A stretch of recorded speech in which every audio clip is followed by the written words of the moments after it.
제일 앞에 보시면은 본서의 특징이라고 써 있는 거 있어요. 한번 읽어보세요.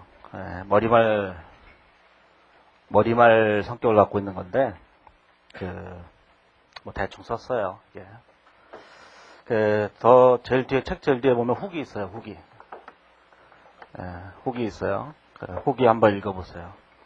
세상 사람들이 제 책에서 가장 관심 있는 데가 훅이기 때문에, 제 책이 새로 나오면은 다들 후기에만 관심이 있어요. 책에는 관심이 없고. 후기 한번 읽어보시고. 자, 이제 국제외 기준이 있는데, IFRS라고 있어요. 이렇게. 국제외 기준이요. 국제외 기준에 따라서 이제 이 책은 쓰고 있는데, 2010년부터 이제 국제외 기준이 시험 문제를 내요. 2010년부터. 회계사 시험도 그렇게 내고, 자, 세무사 시험도 국제외 기준으로 내요. 뭐 여기서는 이제 여기 계신 분들은 대부분 회계사나 세무사 시험 공부하시는 분들일 테니까 전부 다 이제 국제 기준으로 시험에 낸다는 생각을 하시면 돼요. 기존에 이제 우리나라 기준이 있는데, 자, 기존에 우리나라 기준이 있어요. 자, 기존에 우리나라 기준이 있는데 우리나라 기준은 시험 범위가 아니에요. 시험 범위가 아니기 때문에 이건 하나도 공부할 필요가 없어요. 이렇게. 그래서 이제 이 책을 쓰면서 무슨 생각을 했냐면은 국제 기준하고 우리나라 기준하고 차이 나는 것들이 좀 있어요. 예를 들자면 우리나라 기준이 우리나라에 여태까지 있었던 기준이 한 이만큼이 있다면 국제외 기준이 어느 정도 있냐면 국제 기준이 한 이 정도 이렇게 돼 있어요. 이렇게. 물론 이제 겹치는 부분이 훨씬 더 많겠지만 겹치는 부분 이게 제일 큰 부분이에요. 이게 면적으로는 이게 제일 커요. 뭐 비교해 보자면 이렇게 하는 게 더 나을지 모르겠는데 대부분 이렇게 돼 있어요. 이렇게 여기 이제 국제외 기준이고 이렇게 돼 있다고요. 이렇게. 자, 그러면 이제 우리나라 기준하고 국제 기준하고 이렇게 돼 있을 때, 우리나라는 이제 국제외 기준에다가 미국 기준을 이제 결합해서 기준을 만들어 왔기 때문에, 국제 기준과 우리나라 기준이 같은 부분도 있고 다른 부분도 있고 여러 가지가 있다고요. 자, 그런데 기존의 우리나라 기준은 우리나라 기준에 있는 것 중에서 국제 기준에 없는 것들도 있고, 우리나라에 지금 없는데 국제 기준에 있는 것들도 있고 막 이래요. 그래서 시험 범위는 어디까지냐면, 요거만 시험 범위예요. 이거만. 그러니까 현재 우리나라 기준에 있다 하더라도 국제 기준에 없는 건 시험 범위가 아니라고요. 그래서 이 책은 국제 기준에 없는 건 다 없애버렸어요. 이론적으로 뭐 그렇게 하느냐 안 하느냐 그런 건 따지지 않고 무조건 다 없애버렸어요. 자, 그러다 보니까 뭐가 됐냐면 예전 책보다 훨씬 더 쉬워졌어요. 물론 어려운 부분도 있고 쉬운 부분도 있고 그런데 일반적으로 좀 더 쉬워졌다고요. 다만 이 국제 기준 자체가 자율성을 강조하는 기준이기 때문에 자율성을 강조하는 거예요. 자율성을 강조한다. 자, 국제 기준이 자율성을 강조한다는 것은 뭐냐면은 조금 어려운 얘기가 나오면 다 전문가의 판단에 맡기는 거예요.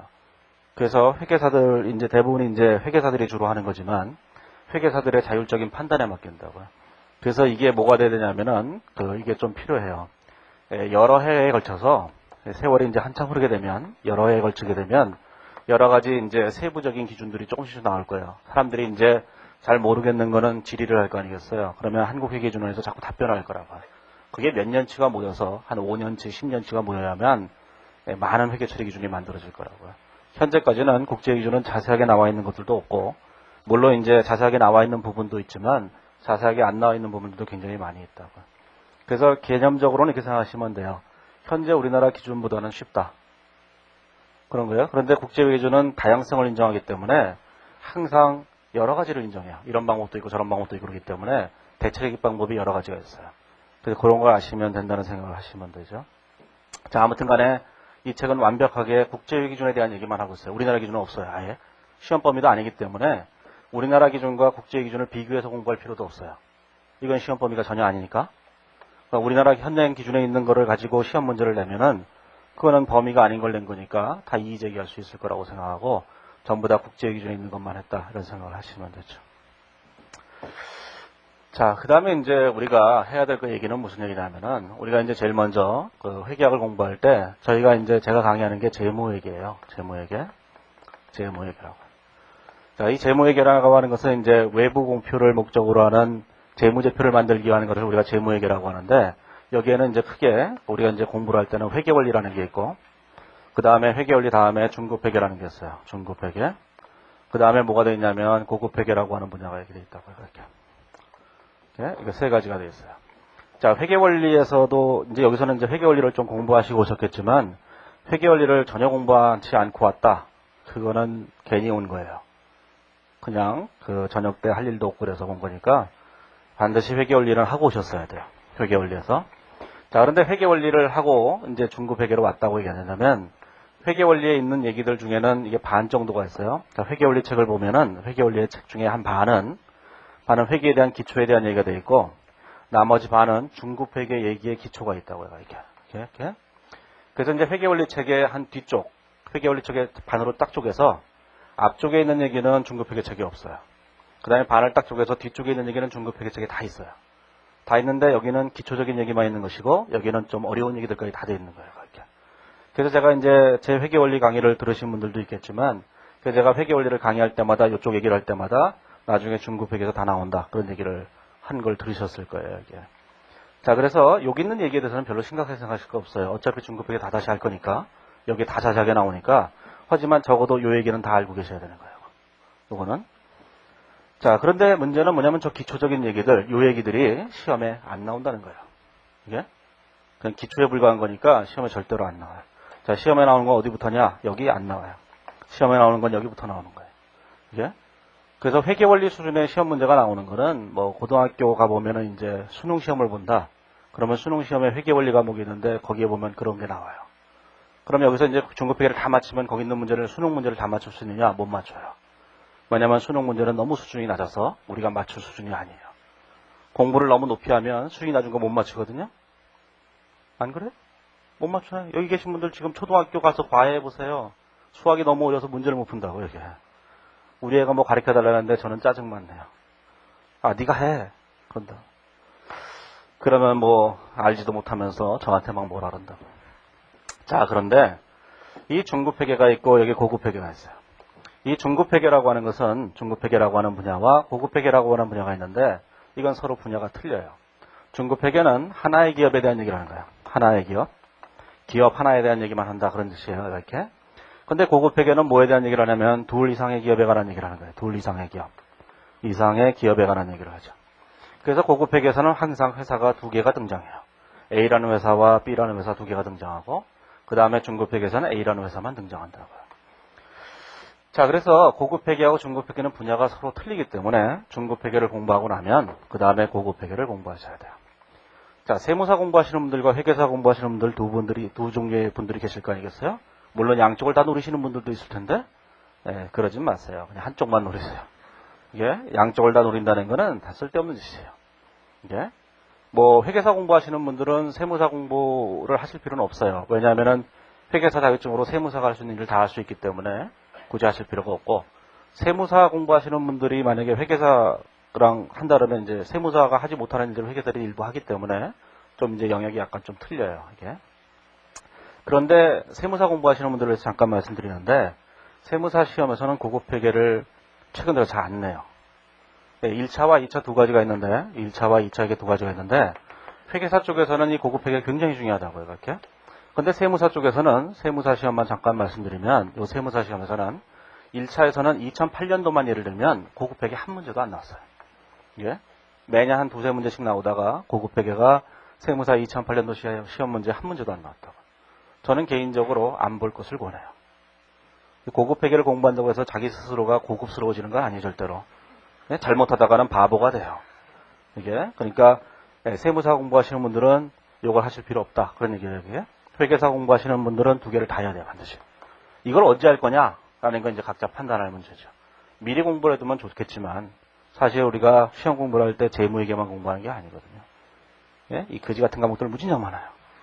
예? 원가회계 무슨 하기도 싫은 거 세법, 뭐 재무관리, 회계사 굉장히 많다고요. 그런 거 다 하려면 시간이 너무 부족해요.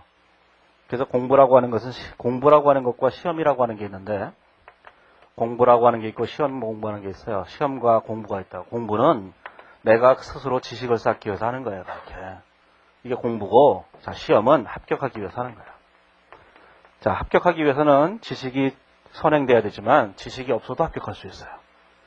가장 좋은 방법은 옆에 수석하는 애를 옆에다 댔다 놓고 하는 거예요. 그럼 그 사람 거를 슬며시 이렇게 베끼면 추석은 못해도 차석은 할 수 있어요. 잘못하면 수석이 바뀔지도 모르죠. 이렇게.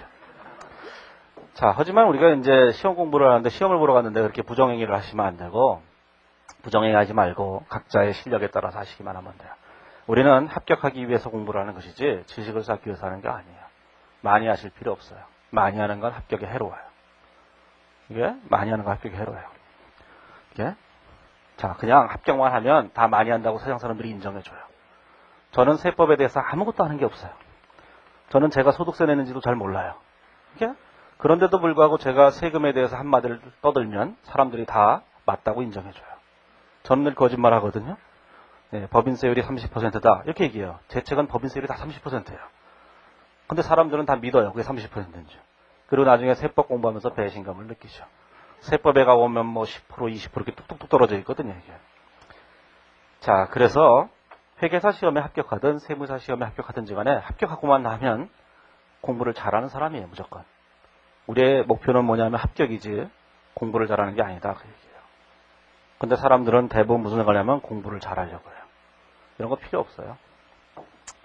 자, 공부를 잘하려고 한다면 이 바닥에 꽤나 오래 있게 될 거예요. 내기를 해도 돼요. 제가 이 바닥에 오래 있나 그 사람이 이 바닥에 오래 있나. 내기를 해도 제가 먼저 그만둘 거예요. 그러려면 세월이 한참 흘러야 되겠죠. 가장 좋은 건 빨리 시험 공부를 해서 빨리 합격해서 이 바닥을 빨리 뜨는 거예요. 그리고 합격한 다음에도 또 강사들에 대해서 굉장히 뭐 많은 그 생각을 하시는 분들이 있는데 합격하면 강사는 다 잊으세요. 이 바닥에는 학원가에 있는 강사들은 그냥 그 소모품일 뿐이에요. 여기 계신 분들이 합격하기 위해서 그냥 이용해 먹는 이용물일 뿐이에요. 물론 저는 여기 계신 분들을 이용해서 돈을 벌어요. 여기 계신 분들은 저를 이용해서 합격을 하는 거예요. 그러면 그걸로 계약은 끝난 거예요. 합격하고 나면 뭐 찾아온다는 사람들 있어요. 찾아오지 마세요. 저도 나름대로 바빠요. 찾아오지 마세요. 절대로. 그냥 가서 회계사 되시면 회계사 일 열심히 하시고 세무사 되시면 세무사 일을 열심히 하시면 되는 거예요. 그리고 학원가는 깨끗하게 있는 거예요. 합격하고 나서도 무슨 뭐 누가 이 떠드는 사람들이 다 미쳐서 그래요. 자, 이제 그래서 이제 회계 원리는 하셨을 테고 이제 그 세무사 공부하시는 분들은 고급 회계를 하지 않길 원한다. 그렇다고 해서 뭐 꼭 하지 말라는 건 아니에요. 또 저는 저 같으면 안 해요. 저 같으면 세무사 공부하시는 분들은 절대로 고급 회계를 손도 대지 않을 텐데 시험 2차 시험 세무사 2차 시험 보기 한 일주일 전만 되면 한 달 전만 되면 강사들이 떠들어요. 각 학원에서. 이번엔 꼭 고급 회계가 나온다고. 지난 5년 동안 그랬고 지난 10년 동안 그랬지만 저는 한 번도 세무사 2차 시험 문제에서 고급 회계가 시험 문제 나온 걸 본 적이 없어요. 그들은 올해도 또 그럴 테고 내년에도 그럴 테고 내후년에도 그럴 거예요. 네? 그런 거 신경 쓰지 마세요. 이제. 자, 그래서 세무사 공부하시는 분들은 중급만 하면 된다. 그 얘기예요. 그렇게. 회계사 공부하시는 분들은 자, 중급과 고급을 다 하셔야 돼요. 그래서 회계사 쪽에서는 고급이 굉장히 중요한 것이기 때문에 반드시 다 하셔야 된다는 걸 꼭 생각하셔야 돼요. 자, 그 다음에 이제 제 앞 페이지에 보시면 이런 몇 가지 얘기를 써놨어요. 뭐 첫날이니까 오리엔테이션 비슷하게 하는 건데 거기 보시면 본서의 특징 바로 옆에 보시면 몇 가지 얘기를 써놨어요. 세 가지 얘기를 써놨어요. 계정과목의 명칭하고 자, 재무회계가 대처 평균의 원리라는 얘기하고 재무상태표 중심 회계를 하라는 세 가지 얘기를 써놨는데 첫 번째는 자, 계정과목의 명칭을 생각해 보세요. 계정과목의 명칭 이거 생각하세요. 자, 이 계정과목의 명칭이라는 게 있는데 우리가 이제 회계 처리를 하다 보면 계정과목을 정해야 돼요. 자, 계정과목을 정해야 되는데 제가 이제 회계원리책에다가 이런 얘기를 써놨어요. 사람들은 이제 회계를 하면서 제일 먼저 무슨 생각을 하냐면은 회계를 하게 되면 이 회계 자체가 분계인 줄 알아요. 회계와 회계가 있어요. 회계? 자, 분계가 있죠. 분계. 자, 부기라는 게 있어요. 부기. 자, 부기라는 건 장부 정리를 하는 거예요. 자, 회계라고 하는 것은 장부 정리하고는 차원이 다른 거예요. 그러면 자, 회계가 한 이만큼 있다면 이게 회계예요. 회계. 자, 그 다음에 부기가 한 이만큼 있어요. 네? 부기가 이만큼 있어요. 자, 이 부기의 가장 핵심이 뭐냐? 분계예요. 분계. 자, 분계죠. 분계. 회계 처리하는 거예요. 회계 처리. 회계 처리하는 것이 부기의 가장 핵심적인 내용이에요. 자, 그런데 사람들은 이 회계 얘기하면 회계가 전부 다 분계인 줄 알아요. 그럼 처음부터 끝까지 다 분계만 해대다가 만다고. 분계를 하는 건 좋아요. 자, 분계를 해도 문제가 풀려요. 분계를 해도 문제는 풀림. 자, 그런데 중요한 거는 문제가 다 풀리기 전에 종이 친다는 거예요. 문제가 다 풀린 다음에 종이 쳐야 되는데 문제를 풀기 전에 종이 쳐요. 난감하죠. 나는 아직도 자 예를 들어서 회계사 같은 경우에는 50문제고 세무사 같은 경우에는 40문제지만 뭐 그냥 40문제라고 생각을 해보세요. 자 40문제인데 다른 과목들은 대부분 다 40문제씩이니까 40문제인데 이 중에서 많은 문제를 우리가 문제를 풀어야 되는데 문제를 푸는데 분계식으로 문제를 풀다 보면 한 40문제 중에서 한 반도 못 풀면 종이 쳐요. 그러면 이제 합격하기 위해서는 뭐가 필요하냐? 2개 정도의 점수를 더 해야 돼요. 2번 봐서 2개를 더하면 합격선에 올라가요. 한 번에 30점씩 맞을 거니까. 이번에 30점, 내년에 30점, 합치면은 60점이 되잖아요. 누적 기준으로 하기 전에는 합격하기가 무진장 힘들다고. 자, 제가 얘기하고 싶은 건 이런 거예요. 첫 번째 뭐냐면은, 첫 번째, 문제를 푸는 방식이 있어요. 우리는, 자, 회계란 문제를 풀어야 합격을 하는 거예요. 그렇게? 문제를 풀지 못하면 합격할 수 없어요, 절대로. 자, 그런데 문제를 풀어야 합격하는데, 자, 첫 번째, 이걸 분계로 문제를 푸는 방법이 있다. 그런 얘기예요. 자, 이 방법의 단점은 뭐냐? 매우 오랜 시간이 걸린다는 거예요. 자, 우리에게 충분한 시간만 있다면 누구도 문제를 풀 수 있어요. 저희 애가 몇 학년이냐면은 중학교 1학년이에요. 자, 얘도 회계사 시험 보러 가서 합격할 수 있어요. 시간만 한 10년만 주면. 자, 이 문제를 딱 주고 이러는 거야. 자, 10년 내에 풀어라. 그러면 10년 동안 열심히 공부해서 합격할 수 있는 거예요. 그렇죠? 시간만 무한정 준다면 우리는 어떠한 문제도 못 풀 문제가 없어요. 그런데 우리에게는 시간이 세무사 시험 같은 경우에 1분에 한 문제, 객관식 같은 경우에 얘기한 거예요. 1분에 한 문제. 네? 그 다음에 1분에 한 문제씩이에요. 그 다음에 회계사 같은 경우는 1분 40초에 한 문제예요. 뭐 그렇다고 좋아할 건 없어요. 회계사 시험 문제가 훨씬 더 기니까. 예? 이것만큼 문제가 길어요. 문제가 길기 때문에 결국은 걸리는 시간은 비슷하다고 얘기해요. 자, 그렇기 때문에 시간만 많이 주면 언제든지 문제를 풀 수 있을 거지만 시간을 충분히 안 주기 때문에 시험장을 나오면 항상 그런 얘기를 한다고요. 출제자들은 왜 이런 문제를 내서 내가 다 아는데도 왜 못 풀게 만들었냐고 항의를 하게 돼요. 그래서 옛날에 회계사 시험 같은 경우에 1분에 한 문제씩이었는데 수험생들이 수도 없이 항의했어요. 나는 회계에 대해서 많은 걸 알고 있는데 왜 도대체 1분에 풀 수 없는 문제들을 만들어서 내가 떨어지게 하느냐.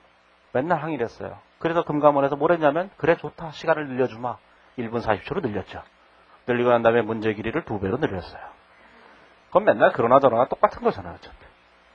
그렇죠? 자, 그래서 분계를 해서 문제를 푼다는 것은 굉장히 행복하고 좋은 일일지 모르겠지만 실질적으로 나중에 가게 되면 문제를 풀 시간이 없어서 합격할 수 없게 된다. 그런 뜻이에요. 물론 그럼에도 불구하고 분계만으로도 합격하는 사람들이 있어요. 우리에게는 가끔씩 슈퍼맨들이 있거든요. 슈퍼맨들이 있어요. 슈퍼에서 일하는 사람이 아니고 예? 예, 분계를 하는데 1초에 분계를 100개씩 하는 사람들이 있어요. 예? 아니 슈퍼맨도 지구를 3바퀴 반을 돌잖아요. 1초에. 분계를 왜 그렇게 못하겠어요. 그런 사람들이 있어요. 그런 사람들은 예, 탁월한 시험에 재능이 있는 사람들이에요. 그런 사람들은 회계 원리만 공부해도 시험에 합격해요. 오늘 집에다 통보를 하죠. 예? 나 회계사 시험 공부하기로 했어요. 오늘부터. 어머니 아버지 저를 도와주세요. 시험 언제 보니? 내일 봐요. 그러면 아 그래? 내일 일찍 나가야 되겠구나. 그럼 내일 일찍 나가요. 그리고 한 달 후에 얘기하는 거예요. 시험 결과 어떻게 됐니? 그러면은 합격했어요. 그런 인간들을 우리는 죽여버리고 싶죠. 뭐예요 이게? 자, 분계를 해서 문제를 푸는 건 좋지만 시간이 너무 많이 걸린다는 단점이 있다. 그 얘기예요. 자, 두 번째는 이런 거예요. 자, 두 번째는 산식을 이용해서 문제를 푸는 거예요. 산식을 이용해서. 자, 산식을 이용해서 문제를 푸는 것이 좀 공부를 많이 하면 훨씬 더 쉽게 느껴질 거예요. 자, 그런데 우리는 산식으로 가는 길보다 더 좋은 방법이 있어요. 그게 그림을 이용해서 문제를 푸는 거예요.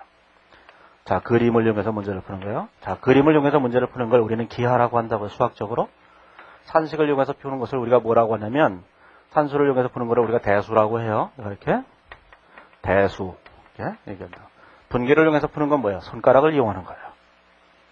우리 회계는 다 숫자니까 10에서 3을 빼려면 손가락 10개가 필요하잖아요. 아직도 이해를 못하는 사람. 자, 손가락이 필요해요.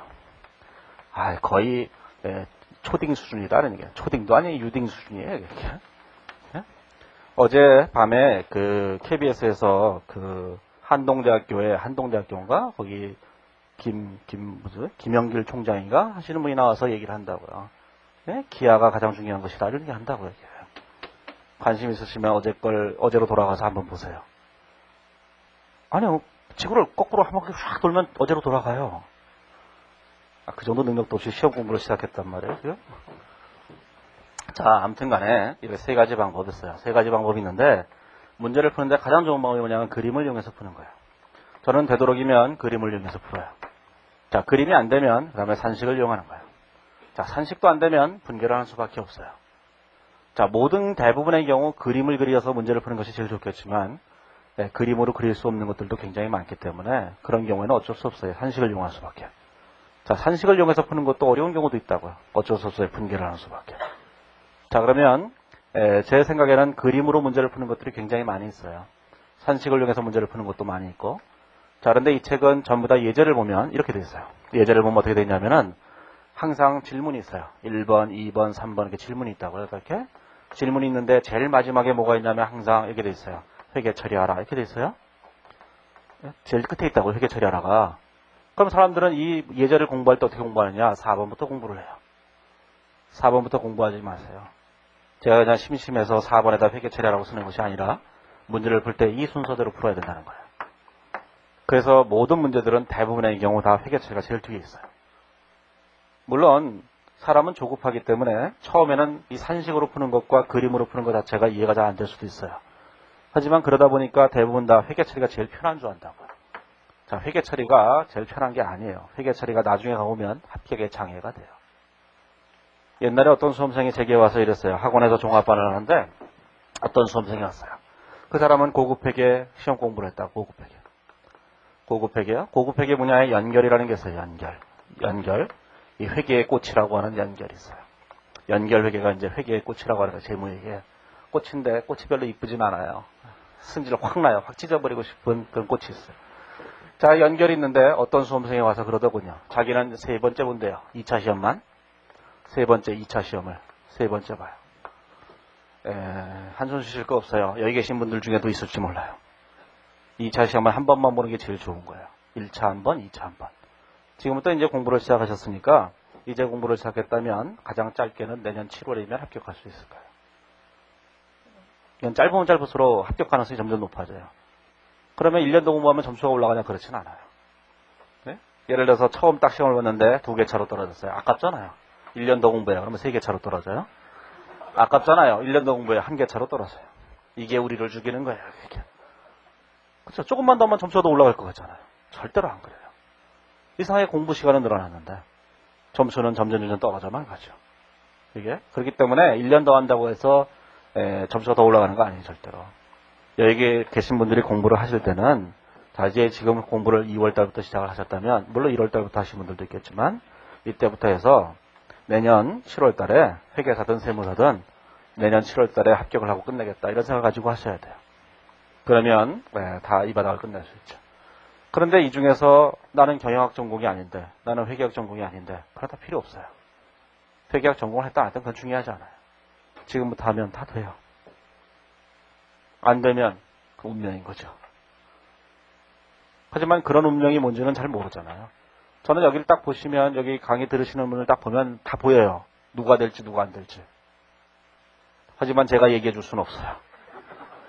다들 나는 될 거라고 생각하고 하잖아요. 그런 사람들의 희망에다가 찬물을 확 끼얹을 수는 없잖아요.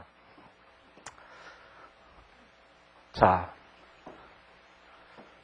가만히 있어봐. 무슨 얘기를 하다 이게? 이게 얘기겠죠. 이 학생이 저를 찾아와서 얘기를 하는 거예요. 무슨 얘기를 했냐면 이런 얘기를 했어요. 자기는 연결 문제를 다 풀 수 있다는 거예요. 그래서 제가 그런 얘기를 했었어요. 좋으시겠어요. 연결 문제를 다 푸는데 얼마나 좋겠어요. 부럽네요. 좋겠어요. 그랬더니만 그 학생이 그러는 거예요. 그런데 문제는 다 풀겠는데 시간이 너무 많이 걸려요. 그런 거죠.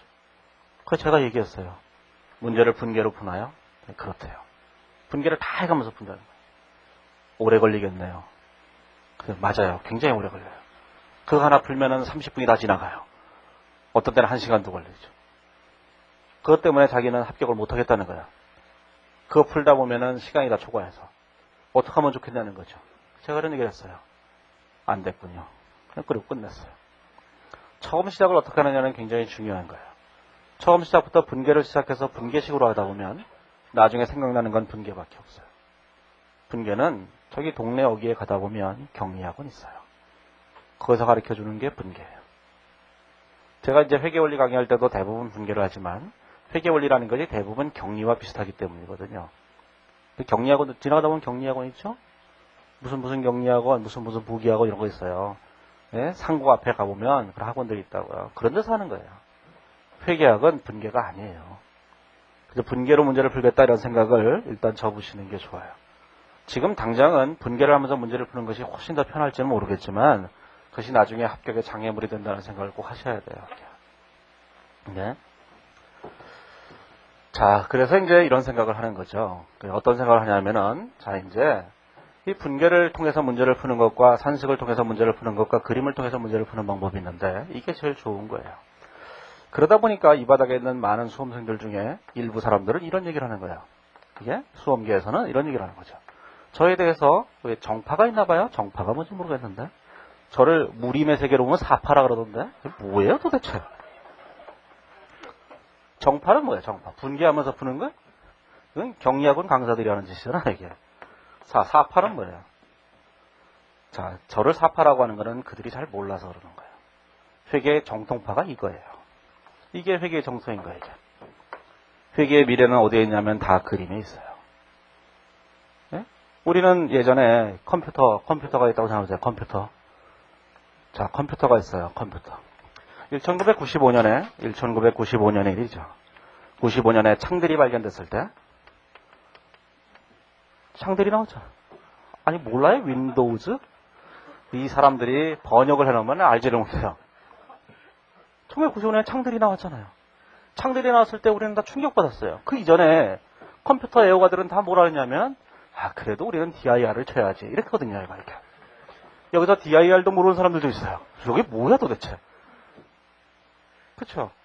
1980년대, 90년대 초반까지 창들이 나오기 전까지 우리는 MS-DOS를 이용해서 DIR을 치지 않으면은 이걸 나왔고 이 그림을 클릭하게 되면 프로그램이 뜬다. 이런 사실에 대해서 우리는 다 충격받았거든요. 뭐야 저 자식들은. 그랬잖아요.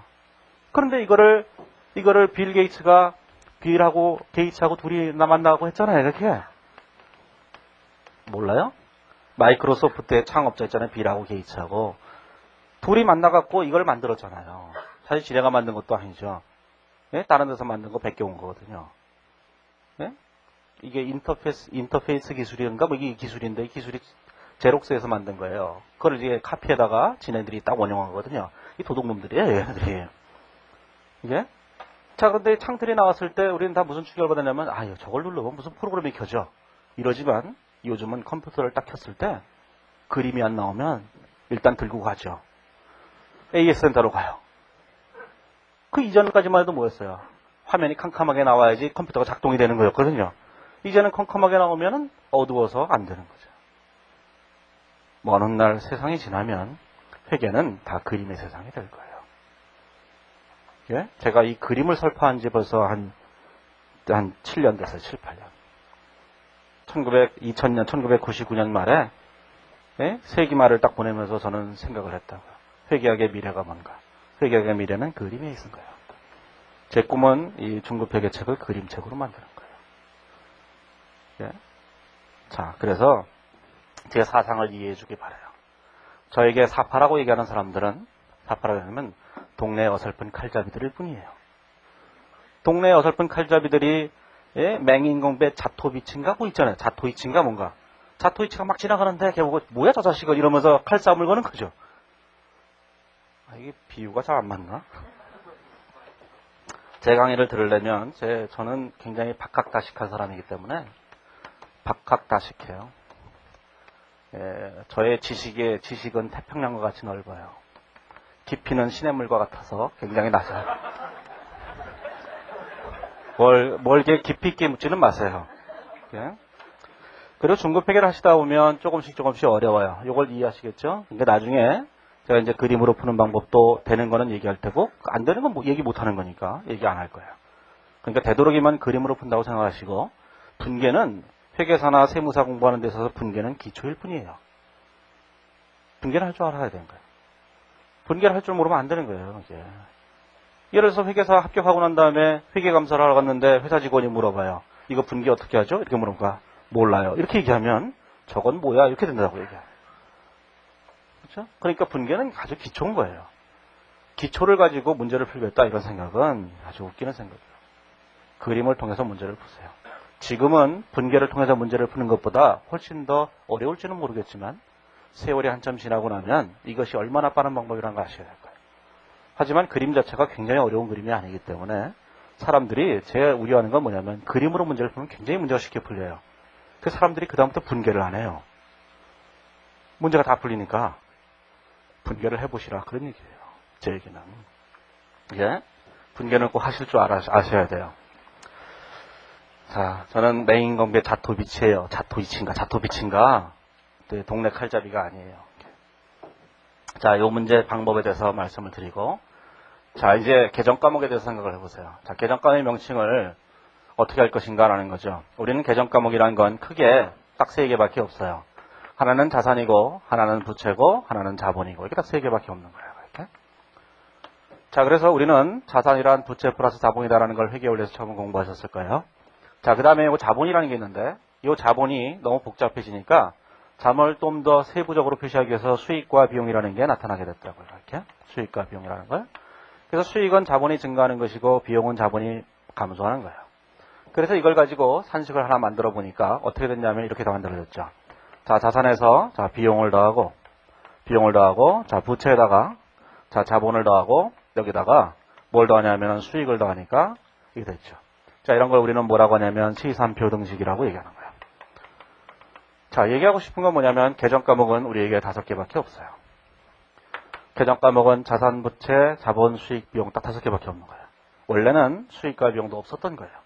수익과 비용도 없었던 것인데 자본이 아주 자주 변하니까 자주 변하는 게 뭔지를 알고 싶어서 수익과 비용이 생겨났을 뿐이에요. 우리는 개정 과목이 5개밖에 없는 거예요. 자, 그런데도 불구하고 우리는 개정 과목의 명칭에 대해서 굉장히 신경을 많이 써요. 그게 틀리면 가슴이 철렁하죠. 개정 과목 그런 건 중요한 게 아니에요. 그래서 제가 회계원리책에다가 뭐라고 써놨냐면 나무를 샀다 이런 얘기 한다고. 나무를 구입했다. 자, 나무를 100만 원 주고 구입했다. 자, 어떻게 할 것인가 이런 얘기를 한다고.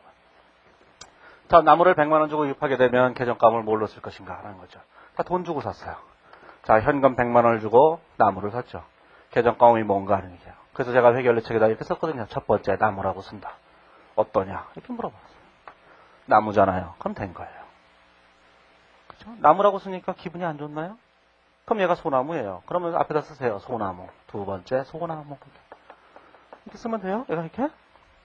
자, 나무라고 쓰기 뭐 하면은 좀 더 멋있게 써보세요. 잎목 이렇게 써보세요. 잎목 서 있는 나무란 뜻이에요. 네? 그러면 잔디 같은 거는 잎목 이렇게 쓰면 안 되죠. 잎초 이렇게 써야 돼요?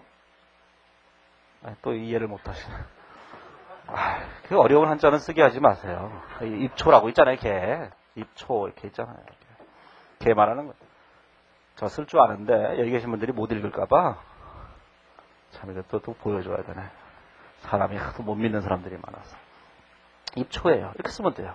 그럼 골프장에 가보면 잔디가 쫙 깔려 있잖아요. 그걸 뭐라고 썼겠어요, 개정 과목을? 잎초라고 썼을 거예요. 그러다 나중에 골프장에 있는 재무제표를 보면서 잎초라고 안 되는 걸 보고 배신감을 느끼지 마시고 잎목이라고 돼 있을지도 몰라요. 혹은 잔디라고 써 있을지도 모르죠. 혹은 조경이라고 돼 있을지도 몰라요. 개정 과목은 쓰고 싶은 대로 쓰는 거예요. 그걸 가장 잘 나타내주는 것만 쓰면 된다고.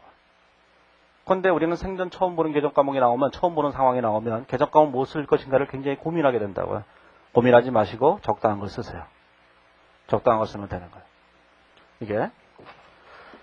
자, 그래서 개정 과목의 명칭에 대해서는 별로 신경 쓰지 마시라는 것이고, 우리는 개정 과목의 명칭보다도 그 개정 과목이 과연 무엇인가, 자산인가, 부채인가, 자본인가, 수익인가, 비용인가, 이걸 파악하는 것이 훨씬 더 중요한 거예요.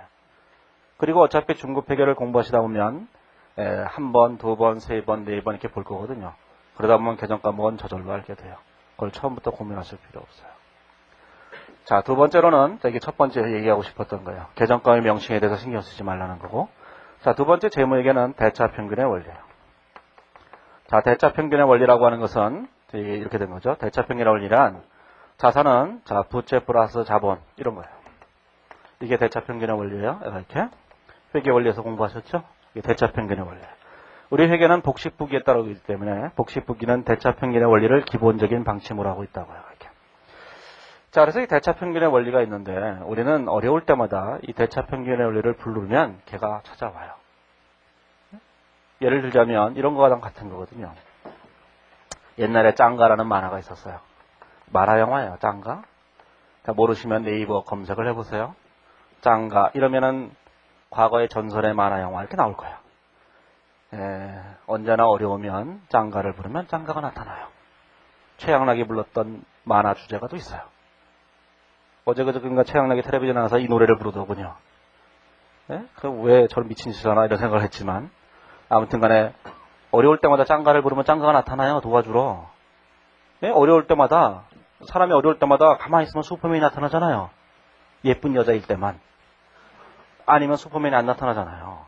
그렇죠? 슈퍼맨도 나타나죠. 배트맨도 나타나고 맨들은 다 나타나잖아요. 이게.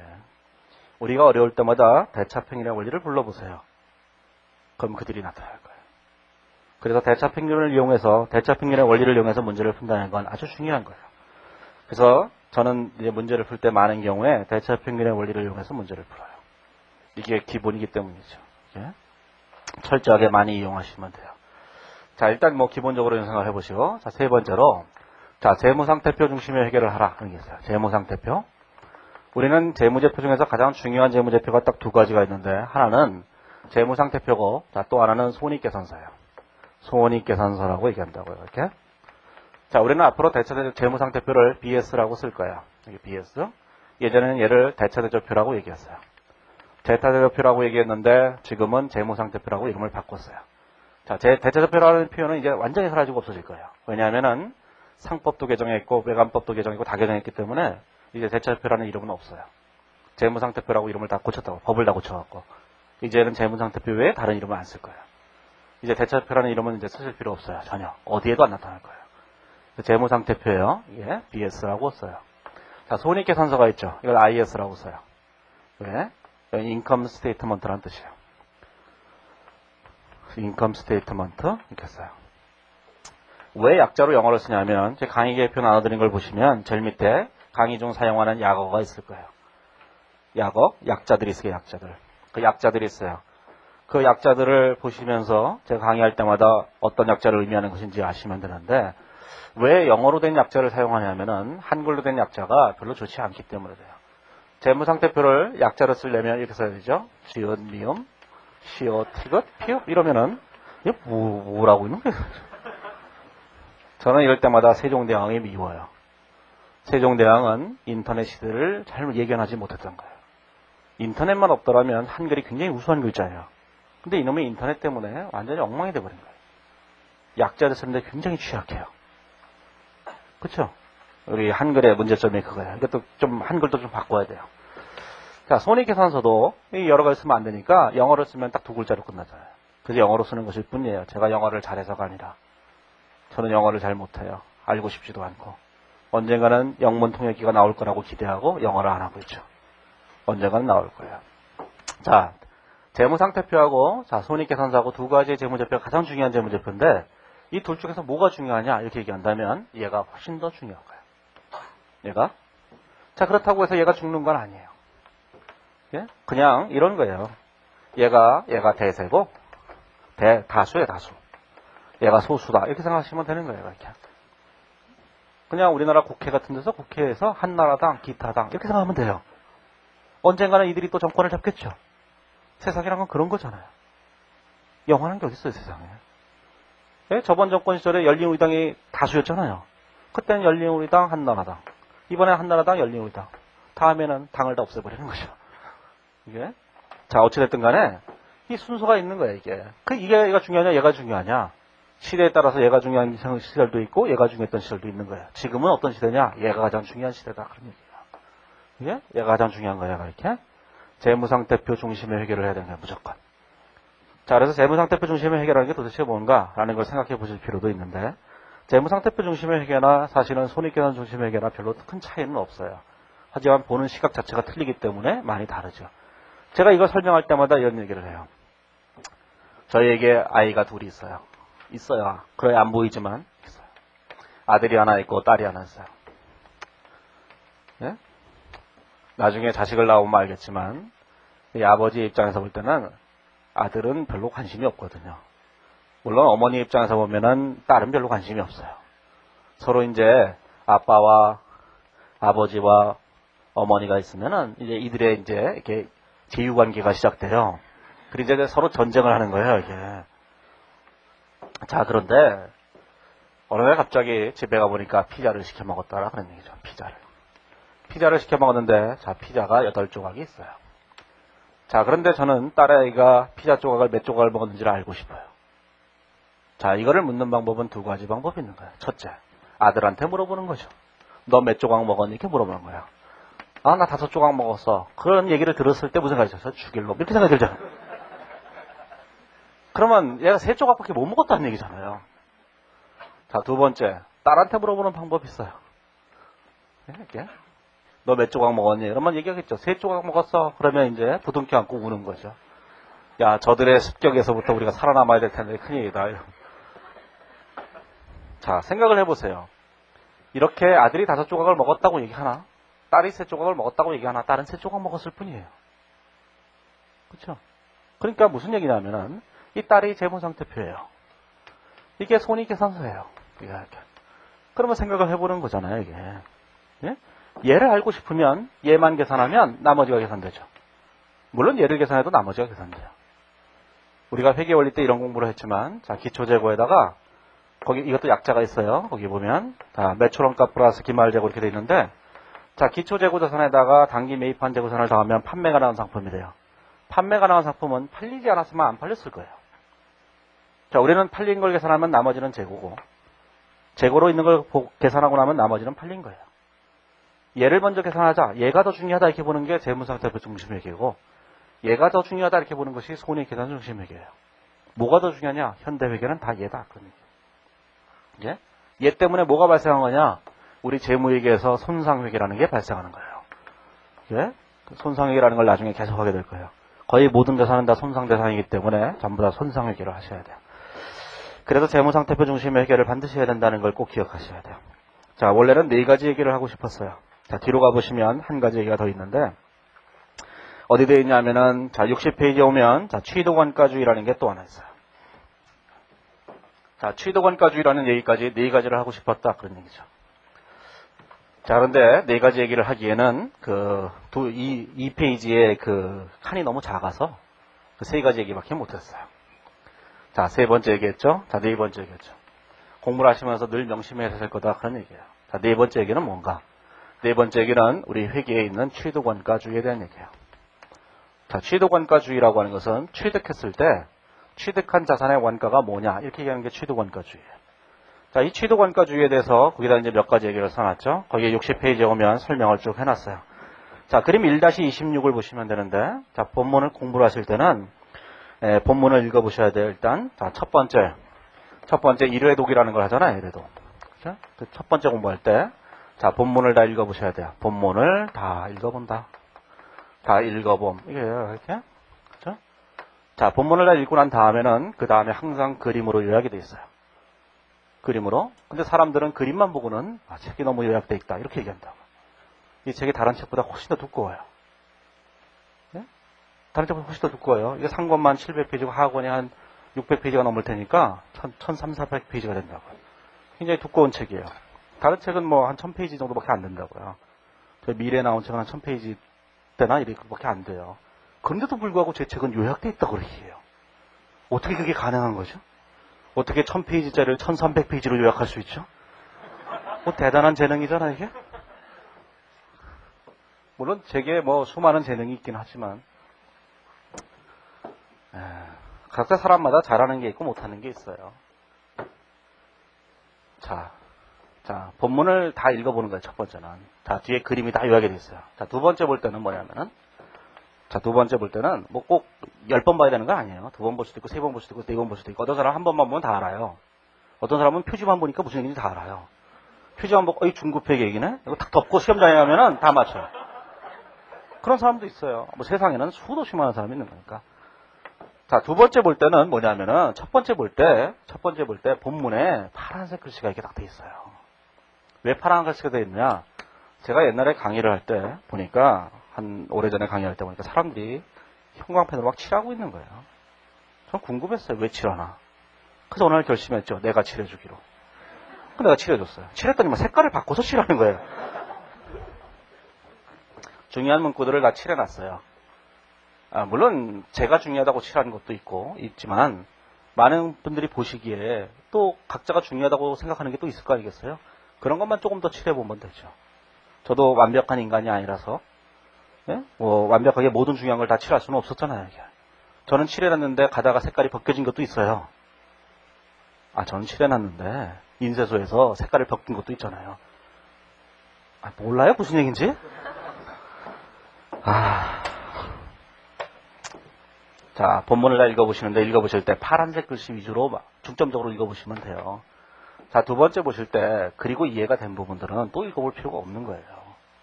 그 다음 볼 때는 뭘 하면 돼요? 파란색 글씨만 읽어보시면 돼요. 그렇죠? 그 다음에 그림으로 요약된 것만 보시면 돼요. 그 다음에 볼 때는 잘 모르는 부분은 본문을 또 읽어봐야 되겠지만 잘 아는 부분이다. 그럼 그림만 보면 돼요. 어차피 그림에 다 요약이 돼 있으니까. 그래서 이 책은 이게 회독을 이렇게 늘려갈수록 회독하는 시간이 굉장히 짧아져요.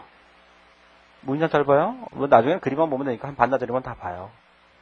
반나절이면 뭐 1시간만 되면 다 봐요. 그림만 보면. 그렇기 때문에 가면 갈수록 훨씬 더 빠르게 할 수 있죠. 근데 많은 책들을 보면 이제 그림도 없고 그냥 말로만 주절주절 쓰는 책들이 있어요. 그런 책들을 딱 보면 가슴이 답답해져요. 네? 도대체 뭐 정리가 안 되잖아요. 제가 정리를 다 해놓은 거예요. 이게. 네? 자, 그래서 이제 취득원가주의에 대해서 얘기를 하면은, 자, 우리가 어떤 자산을 사요. 자, 자산을 사는 데 있어서, 자, 이렇게 되는 거죠. 자, 자산을 사는 데 있어서, 자, 예를 들어서 토지를 샀다고 생각해 보세요. 그래서 오른쪽에 있는 그림을 보시고, 자, 그림을 보는데, 자, 토지를 샀어요. 자, 토지를 사는데 뭘 주고 살 거냐? 거기 보시면 여러 가지가 있죠. 현금을 주고 사는 경우, 외상으로 사는 경우, 다른 자산과 교환하는 경우, 현물 출자하는 경우, 무상 수증 받는 경우 여러 가지가 있어요. 자, 그러면 토지를 살 때, 자, 첫 번째 방법, 뭐가 있겠어요? 현금을 주고 사는 거예요, 이렇게. 자, 두 번째 방법은 뭐냐? 두 번째 방법은 거기 보시면은 뭐가 됐죠? 외상으로 사는 거예요, 외상으로. 외상으로 산다는 얘기는 이제 미지급금 이렇게 써지겠죠, 이렇게. 자, 세 번째로는 뭐냐면 다른 자산을 준 거예요. 내가 자동차 주는 거죠. BMW 이렇게 주는 거예요. 이렇게. 그렇죠? 차예요. 네? 자, 네 번째. 이게 모르는 사람들이 있어요.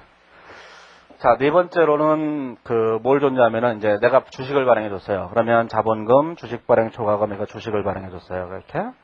자, 다섯 번째로는 뭘 발행해 줬냐면 다섯 번째로는 내가 그냥 무료로 받았어요. 무료로 받아서 고마움을 표했어요. 그냥 이렇게.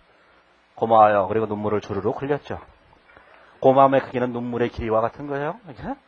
고맙지 않으면 그냥 대충 고마워. 이거 끝나는 거잖아요.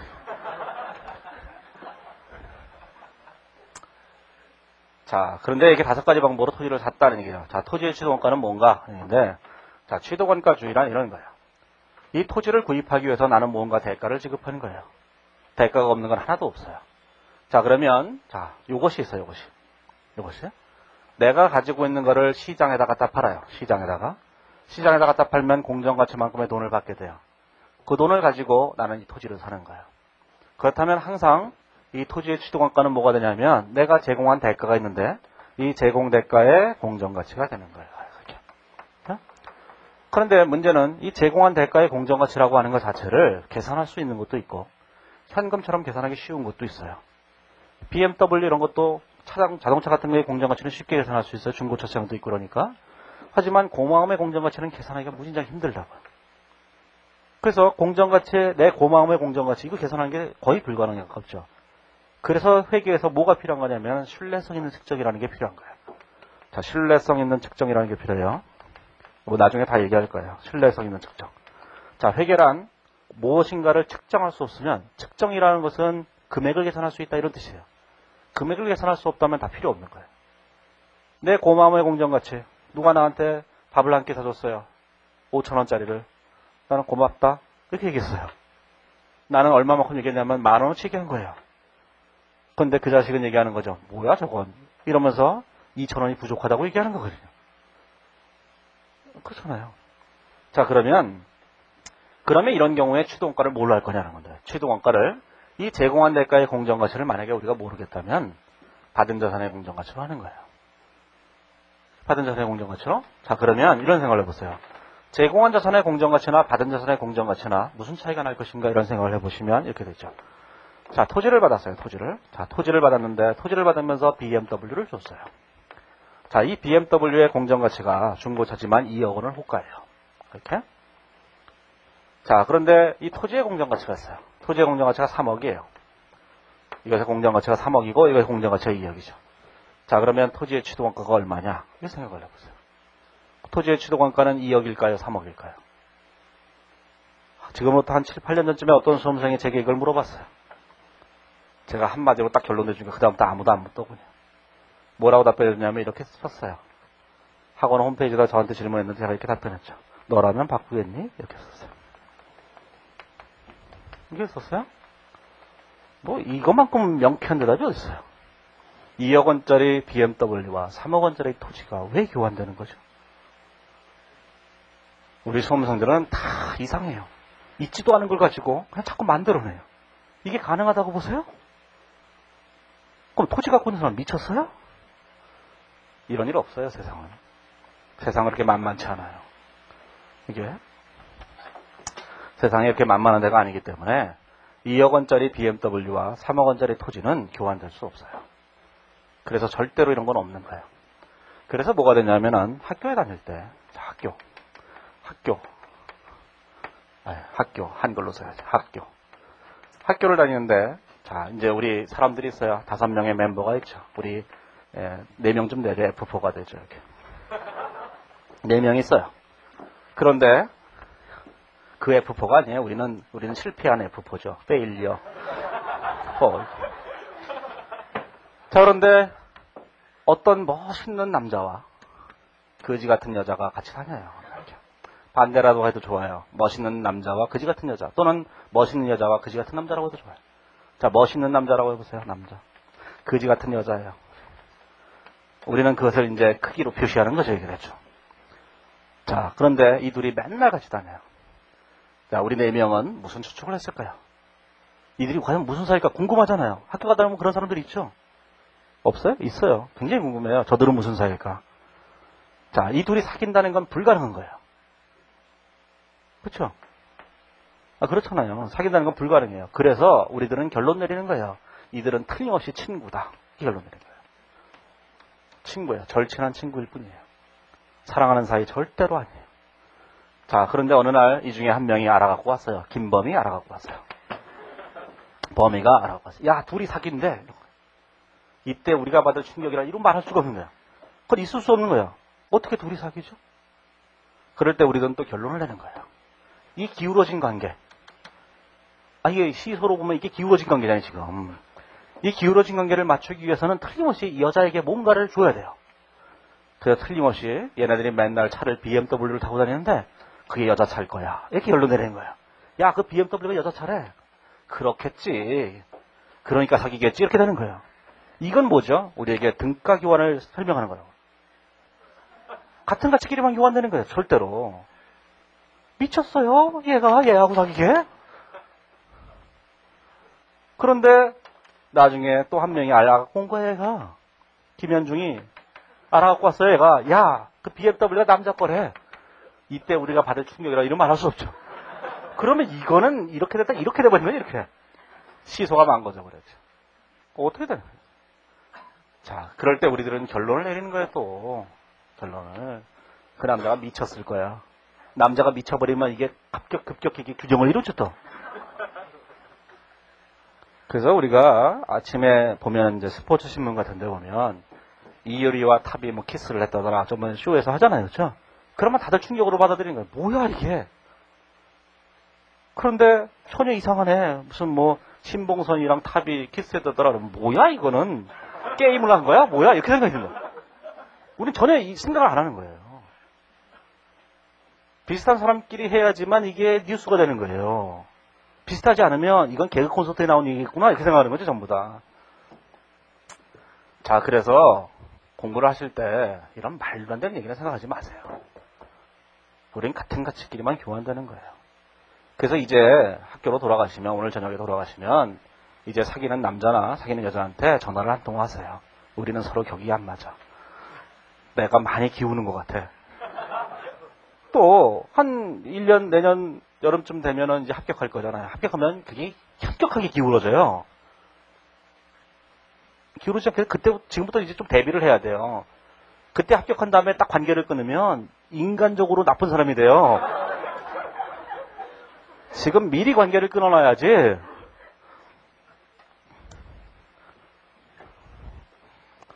자, 취득원가주의란 그런 거야. 내가 제공한 대가의 공정가치를 취득원가로 하는데 내가 제공한 대가의 공정가치를 잘 모르겠다. 그러면 취득한 자산의 공정가치로 하는 거야. 결과론적으로 제공한 대가나 내가 받은 공정가치나 같은 것일 것이기 때문에 큰 문제가 안 된다는 거야. 근데 수험생들은 자꾸 얘 가져오냐 얘 가져오냐 자꾸 떠드는 거예요. 어차피 마찬가지인데도. 같은 거예요. 이런 거 고민하지 마세요. 이 바닥에 오래 있다 보면 이거 가지고 고민하는 수험생들이 하나씩 둘씩 내 주위에 나타나기 시작해요. 그러면 잘해보세요. 이러고 끝내면 돼요. 우리는 이런 거 신경 쓸 필요 없어요. 시험에 나오지도 않아요. 그냥 제공한 대가든 받은 대가든 뭐든지 공정가치 하나만 줘요. 안 그런 문제를 풀 수가 없으니까. 뭐가 답인지 모르니까. 그러니까 신경 쓸 필요가 없는 거죠. 자, 이제 이제 15페이지에 보시면 제 1장이 있어요. 자, 1장 얘기하기 전에 이제 오리엔테이션으로 이 네 가지 우리가 늘 생각해야 된다 이런 생각을 말씀을 드렸고, 책에는 이제 이렇게 되어 있어요. 책에 이제 보론이라는 부분이 있어요. 보론. 본문이 있어요. 본문. 본문은 꼭 공부를 하셔야 되는 거죠. 자, 그 다음에 보론이 있어요. 보론. 자, 보론에 들어가 있는 것들은 어려운 것들이에요. 어려운 것들이 있어요. 자, 어려운 부분들. 어려운 분야. 자, 또는 뭐가 되어 있냐면 어려운 분야거나 또는 사소한 분야들이에요. 이 두 가지로 이루어져 있어요. 자, 시험에 절대로 안 나오는 거는 안 나올 것 같은 건 아예 써놓지도 않았어요. 제가 이 바로 전판만 하더라도 무슨 보론에 보면 화폐가치 후입 손출법, 그지 같은 방법들이 그런 거 없어요. 시험에 안 나오기 때문에 그런 건 없어요. 시험에 나오는 것만 있어요. 이런 것도 다 나와요. 나오는데 기본서를 공부할 때 공부할 게 아니다. 그 얘기예요. 자, 그래서 요 뒷부분에 있는 보론 분야를 보실 때 세무사 공부하시는 분들은 보실 필요 없다고 저는 생각해요. 세무사 공부하시는 분들도 있으시죠? 그런 분들은 보실 필요 없고 회계사 공부하시는 분들은 보셔야 돼요. 그런데 이거를 보는 방법에는 여러 가지 방법이 있는데 첫 번째, 자습을 하는 방법이 있어요. 스스로 하는 방법이 있어요. 스스로. 자, 스스로 하기엔 너무 어려울지도 모르죠. 첫 번째, 스스로 하는 방법이 있어요. 자, 두 번째, 2차 공부를 할 때 하시는 방법도 있어요. 왜냐하면 2차 책 같은 데 이런 데 다 나올 거니까 2차 공부하실 때 하시는 방법도 있어요. 자, 세 번째 방법은 제가 이제 올해부터는 좀 배려를 하려고 하는데 그래서 보론에 대해서 강의를 한번 할까 생각 중이에요. 그런 강의를 들으시면서 하셔도 좋아요. 예? 세 가지 방법이 있어요. 스스로 하는 방법. 한 가지를 알려주면 1000가지를 깨우치는 그런 사람도 있잖아요. 그런 방법이 있고. 두 번째, 2차 강의를 하면서 하는 방법도 있고. 세 번째로는 제가 이제 강의를 별도로 나중에 할 거니까 그걸로 하시는 방법도 있고 있는데 저는 개인적으로는 이걸 추천해요. 나중에 2차 할 때. 왜냐하면은 공부할 때 많은 시간이 걸리잖아요. 다른 과목들도 많아요. 그지 같은 과목들 많아요. 다 쓸데없는 재무에게만 시험 보면 좋겠는데 이놈의 원가에게 재무관리 무슨 세법 무슨 별거 다 있다고 얘기해.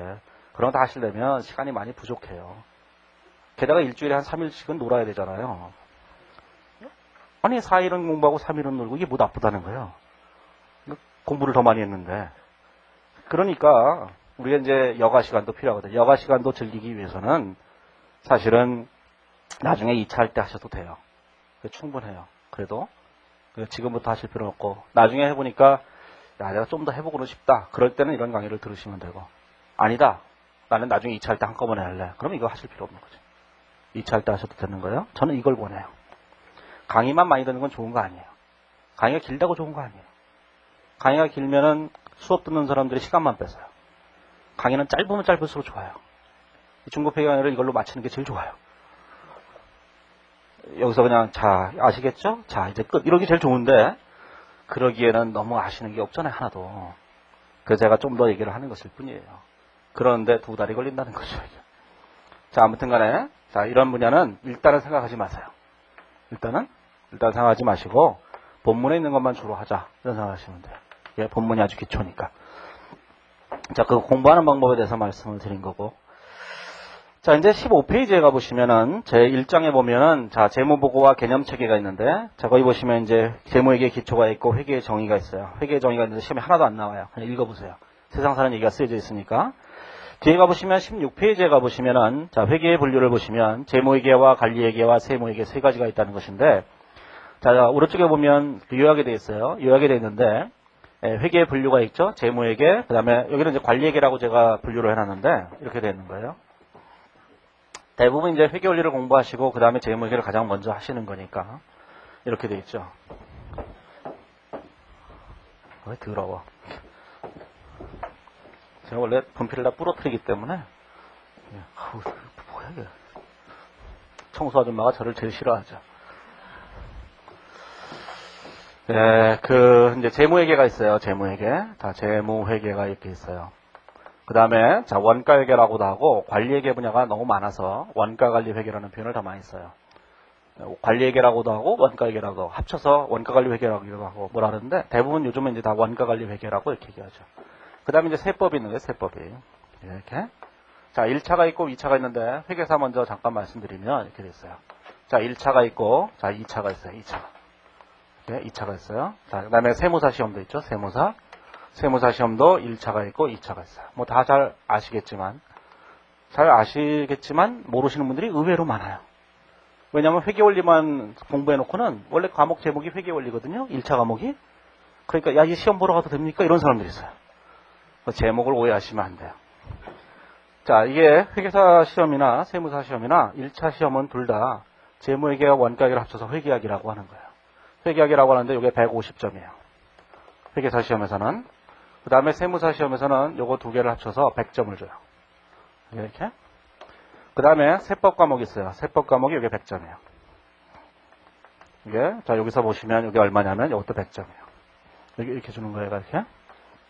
다 객관식이에요. 객관식인데, 단점은 뭐냐면은, 회계사 시험에서만 3점이에요. 하나당. 이거는 이제, 나머지는 다 2.5점씩인데, 나머지는 전부 다 2.5점이에요. 한 문제당. 그래서, 회계사 시험에서만큼만 회계학 과목만 프리 3점 라인 바깥에서 던져야 돼요? 덩크슛은 수수로 인정되지 않는다니까요. 아, 이게 이해를 못해. 짜증이 확 밀려오네. 아니, 이게 뭐야. 농구. 예? 회계사 1차 시험은 3점 라인 바깥에서만 던져야 된다니까요. 바로 앞에서 덩크슛을 쏘면 점수로 인정이 되지 않아요. 예? 그러니까 여기서 하나를 한 문제 맞추는 거가 여기서 한 문제 맞추는 거는 당락이 바뀌어요. 예? 그 다음에 2차 시험에서는 요거는 150점이에요. 재무회계만. 자, 요것이 몇 점이냐면 요거 100점이에요. 요것이 100점이에요. 100점. 그 다음에 2차 시험에서는 요거 두 개가 합쳐갖고 100점이에요. 예? 여기 100점이에요. 세무사 시험에서는. 그래서 이제 이걸 굳이 나누자면 이제 이게 60점, 이게 40점 이렇게 나눠져요. 이게 100점이에요. 이렇게 돼 있어요. 회계사나 세무사 시험이. 그래서 재무회계, 원가관리회계, 세법 이 세 가지는 회계사 1차, 2차, 세무사 1차, 2차에 다 있는 거예요. 전부 다. 다만 이제 이쪽은 고급 회계 분야가 거의 안 나온다. 그 얘기예요. 예? 이쪽은 고급 회계 분야가 굉장히 중요하고 이쪽은 잘 안 나오고 그런 차이만 있는 거예요. 이게. 그래서 이걸 좀 이해하시겠죠? 이게 과목이. 자, 그래서 이제 거기 그 얘기를 하는 거예요. 어떤 얘기들이 공부하는 것인가 이런 얘기들을 좀 하는 건데, 그것도 물론 시험에 안 나와요. 그런 과목들이 그렇게 있다라는 것만 얘기하는 것일 뿐이니까. 자, 17페이지에 오면은, 자, 이제 재무회계에 대한 얘기부터 나오는데, 자, 재무회계의 사회적 기능이 뭔가, 이거부터 나오죠. 자, 이제 재무회계의 사회적 기능이라는 게 있는데, 자, 재무회계는 어떤 사회적 기능을 갖고 있는가? 자, 재무회계라는 게 있어요. 자, 재무회계라는 것이 있어요. 자, 재무회계는 거기 위에 보시면, 자, 표에, 제목 있죠? 표에 보시면 재무회계에 대한 게 있는데, 재무회계의 목적이 뭐냐면 외부 보고예요. 그래서 16페이지에 보면 가로 1번에 재무회계가 되어 있고, 거기 보면 파란색 글씨로 재무회계는 이렇게 정의가 되어 있어요. 투자자, 채권자 등 기업 외부의 정보 이용자들이 의사결정을 하는 데 있어서 유용한 정보를 제공하는 것을 목적으로 하는 회계 분야를 재무회계라고 한다. 외부 정보 이용자들에게 회계 정보를 제공하는 것을 우리가 재무회계라고 한다. 그런 얘기야. 이러한 재무회계는 두 가지 사회적 기능을 갖고 있다고. 자, 재무회계에 사회적 기능이 있어요. 사회적 기능이라는 게 있다는 얘기죠. 옛날에 회계사 2차 시험 문제에 출제를 했었어요. 재무회계의 사회적 기능이 뭔가 이렇게 물어봤었다고요. 이렇게. 자, 재무회계의 사회적 기능은 딱 두 가지가 있는데 그 두 가지가 뭐냐면 첫 번째가 자원의 효율적 배분이라는 거예요. 자원의 효율적 배분이라는 게 있어요. 이렇게.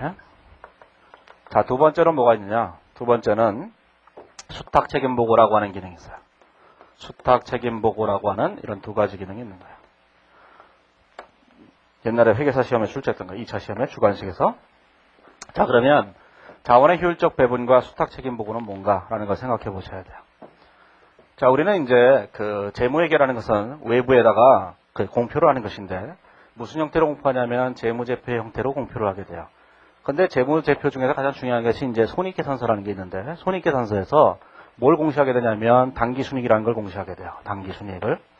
당기순이익이라는 걸 이렇게 공시하게 돼요. 이건 이제 NI라고 쓸 거예요. net income이라고 갖고. 자, 당기순이익을 공시하게 되는데 이런 생각을 해보죠. 자, 우리가 삼성전자가 있어요. 삼성전자가 있고, 자, 우리가 하이닉스라는 회사가 있죠. 자, 삼성전자도 저번에 4분기에 뭐 몇 년 만에 적자가 났다지만 그래도 1년 전체로는 이익이 났잖아요. 1년 전체로 예를 들어서 3조의 이익이 났다 이렇게 생각해 보세요. 이게 당기순이익이에요. 하이닉스는 옆에서 4조의 손실을 내고 있거든요. 얼마 전에 뉴스를 듣다 보니까 손실이 4조래나 손실이 7조래나 기억이 안 나네. 손실이 4조인 것 같은데 매출이 7조고. 저는 생각을 했어요. 하이닉스가 왜 있을까? 7조 원어치 팔았는데 4조가 손실이에요. 그러면 이 회사는 뭐야? 이런 생각이 들지만 아무튼 간에 4조의 손실이 났죠.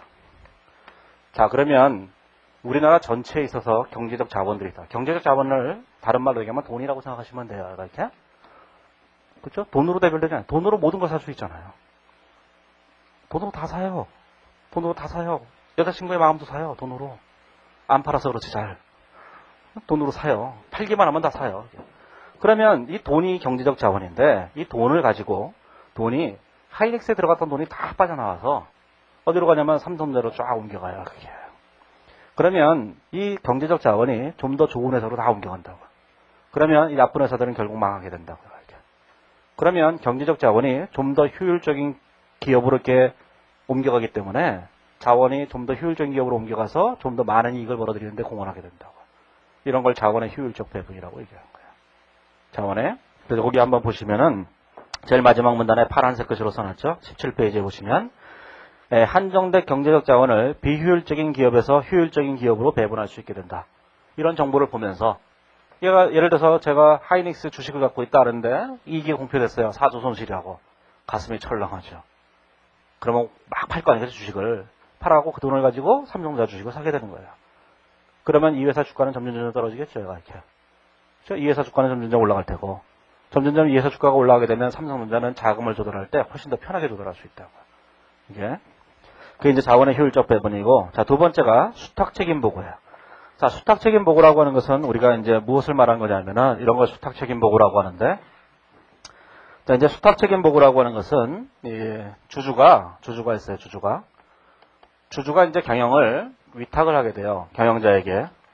우리나라의 경우는 대부분 이제 주주가 경영자인 경우가 대부분이지만 우리가 전문 경영한테 경영을 맡기는 경우도 있다고요. 예를 들어 포스코 같은 경우에는 전문 경영한테 맡기잖아요. 그럼 전문 경영한테 맡긴다고 할 때 주주가 경영자한테 경영을 맡겨요. 그러면 경영을 맡게 되면 자, 경영을 이걸 위탁한다고 한다고요. 경영을 위탁했다 이렇게 얘기를 해요. 이렇게. 그러면 경영자는 뭐가 되냐면 경영을 수탁했다고 얘기한다고요. 경영을 수탁받은 거예요. 수탁. 남한테 맡기는 걸 위탁이라고 하고 남한테서 위탁을 받은 거를 수탁이라고 한다고요. 그럼 경영을 수탁을 받게 되면 경영자들은 경영을 수탁받음으로써 거기에 대한 의무가 있어요. 책임이 있다고요. 어떤 책임이 있냐면 이 회사를 잘 경영할 책임이 있는 거예요. 그런 걸 우리는 뭐라고 하냐면 수탁 책임이라고 얘기하는 거죠. 수탁 책임 이렇게 얘기하는 거예요. 수탁 책임. 그러면 경영자는 자기가 수탁받은 책임이 있는데 그 책임을 제대로 이행했는지 여부를 보여줘야 돼요. 그러기 위해서 뭐가 필요하냐? 재무제표가 필요한 거예요. 그러면 우리가 1년 동안에 경영자가 다 당기순이익을 벌어들였죠. 하이닉스를 경영했다고 생각해보세요. 4조의 손실이 났어요. 그럼 이걸 보고해야 될 거 아니겠어요? 주주들한테? 그럼 주주들은 뭘 하겠어요? 그만둬 이렇게 얘기하겠죠. 그렇잖아요. 또 이렇게 생각해보세요. 이 삼성전자를 경영했는데 삼성전자가 3조의 이익을 냈어요. 3조의 이익을 내게 되면 야 1년 더 해 이렇게 얘기할 수 있을 거 아니겠어요. 그렇죠? 그게 뭐냐면은 자기가 경영을 수탁받았는데 그 수탁받은 책임을 제대로 이행했는지 여부를 보여주는 거예요. 경영 성과를 보고 이 회사가 이 경영자가 제대로 경영을 이행했는지, 경영 수탁 책임을 이행했는지 아닌지를 확인해서 수탁 책임을 제대로 이행하지 못했다. 그러면 잘라버리는 거죠. 그만하세요. 이렇게 얘기하는 거예요. 자, 그런 걸 우리가 뭐라 하냐면 수탁 책임 보고라고 한다. 자, 그래서 재무회계는 이런 두 가지 사회적 기능이 있는 거예요. 자, 재무회계에서 제공되는 정보들, 거기 가장 대표적인 게 당기순이익이에요. 요즘 결산 공고들이 많이 나오잖아요. 신문회 같은 데 보면. 그 결산 공고에 보면은 회사의 대차대조표가 재무상태표가 나오는데 요즘 대차대조표라고 하는 건데 거기 나오는데 거기 보시면 당기순이익들이 쭉 쓰여져 있다고. 당기순이익이 쓰여져 있으면 그 당기순이익이라는 걸 보고 또는 재무상태표를 보고 자원의 이 기업이 좋은 기업이다 나쁜 기업인가를 판단해요. 그러면 나쁜 기업이다 이렇게 생각하면 다른 데로 다 자원이 이동하게 되는 것이고 그 다음에 그걸 보면서 아 경영자가 올해는 경영을 잘했구나 못했구나 이런 걸 판단하게 된다고요. 그러면 그러한 기능을 뭐가 하느냐? 재무회계라는 게 한다. 그런 뜻이에요. 이거 이렇게. 그래서 재무회계에 두 가지 기능이 있다는 걸 꼭 기억하셔야 돼요. 자, 그러면 18페이지에 보시면 자 제일 밑에 재회계 정보를 공급해야 되죠. 그럼 누군가가 이걸 공급해야 될 거 아니겠어요? 자, 재무회계가 있는데 이 재무회계 정보를 공급해야 돼요. 재무회계에서 정보가 나오죠. 정보. 이 정보를 공급해야 되는 거예요.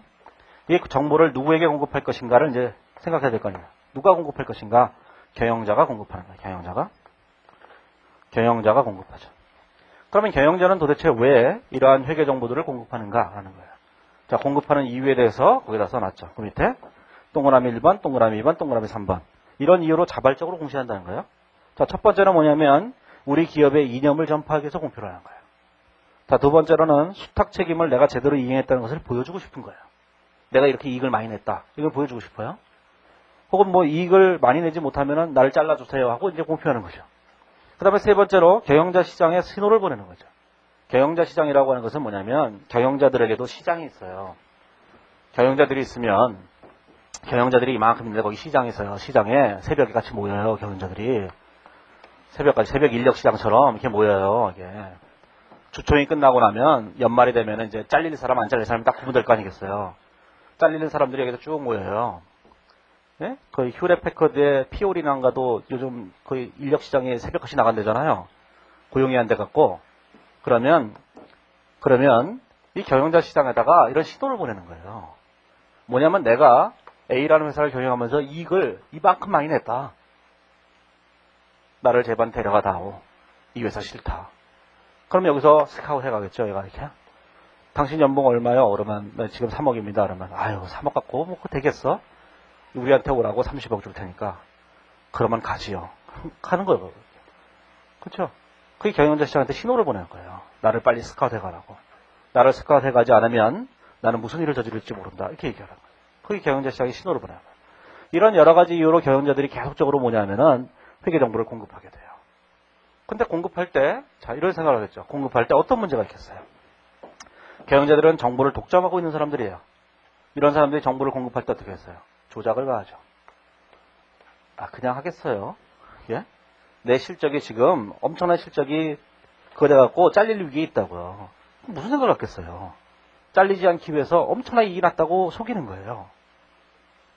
그렇죠? 옛날에 그런 우리나라에 예 많이 있다고 이게. 옛날에 뭐 기아 자동차 같은 경우에도 실제로 보니까 손실이 7조더라. 뭐 이런 거 있거든요. 누적 손실이. 자, 조작도 하겠죠? 기타 등등 정보를 숨기기도 할 거예요. 그렇죠? 유리한 거는 서로 막 밝히고, 유리한 거는 과대하게 뻥튀기를 하고, 불리한 것들은 막 숨길 거라고 이게. 그런 일 없어요. 이렇게. 그렇게 되게 되면 정보가 제대로 공급이 안 돼요. 그래서 여러 가지 문제가 생기는 거죠. 그래서 자발적 공시에는 한계가 있기 때문에 그래서 뭐라는 거냐면은 강제적으로 공시하도록 하고 있는 거예요.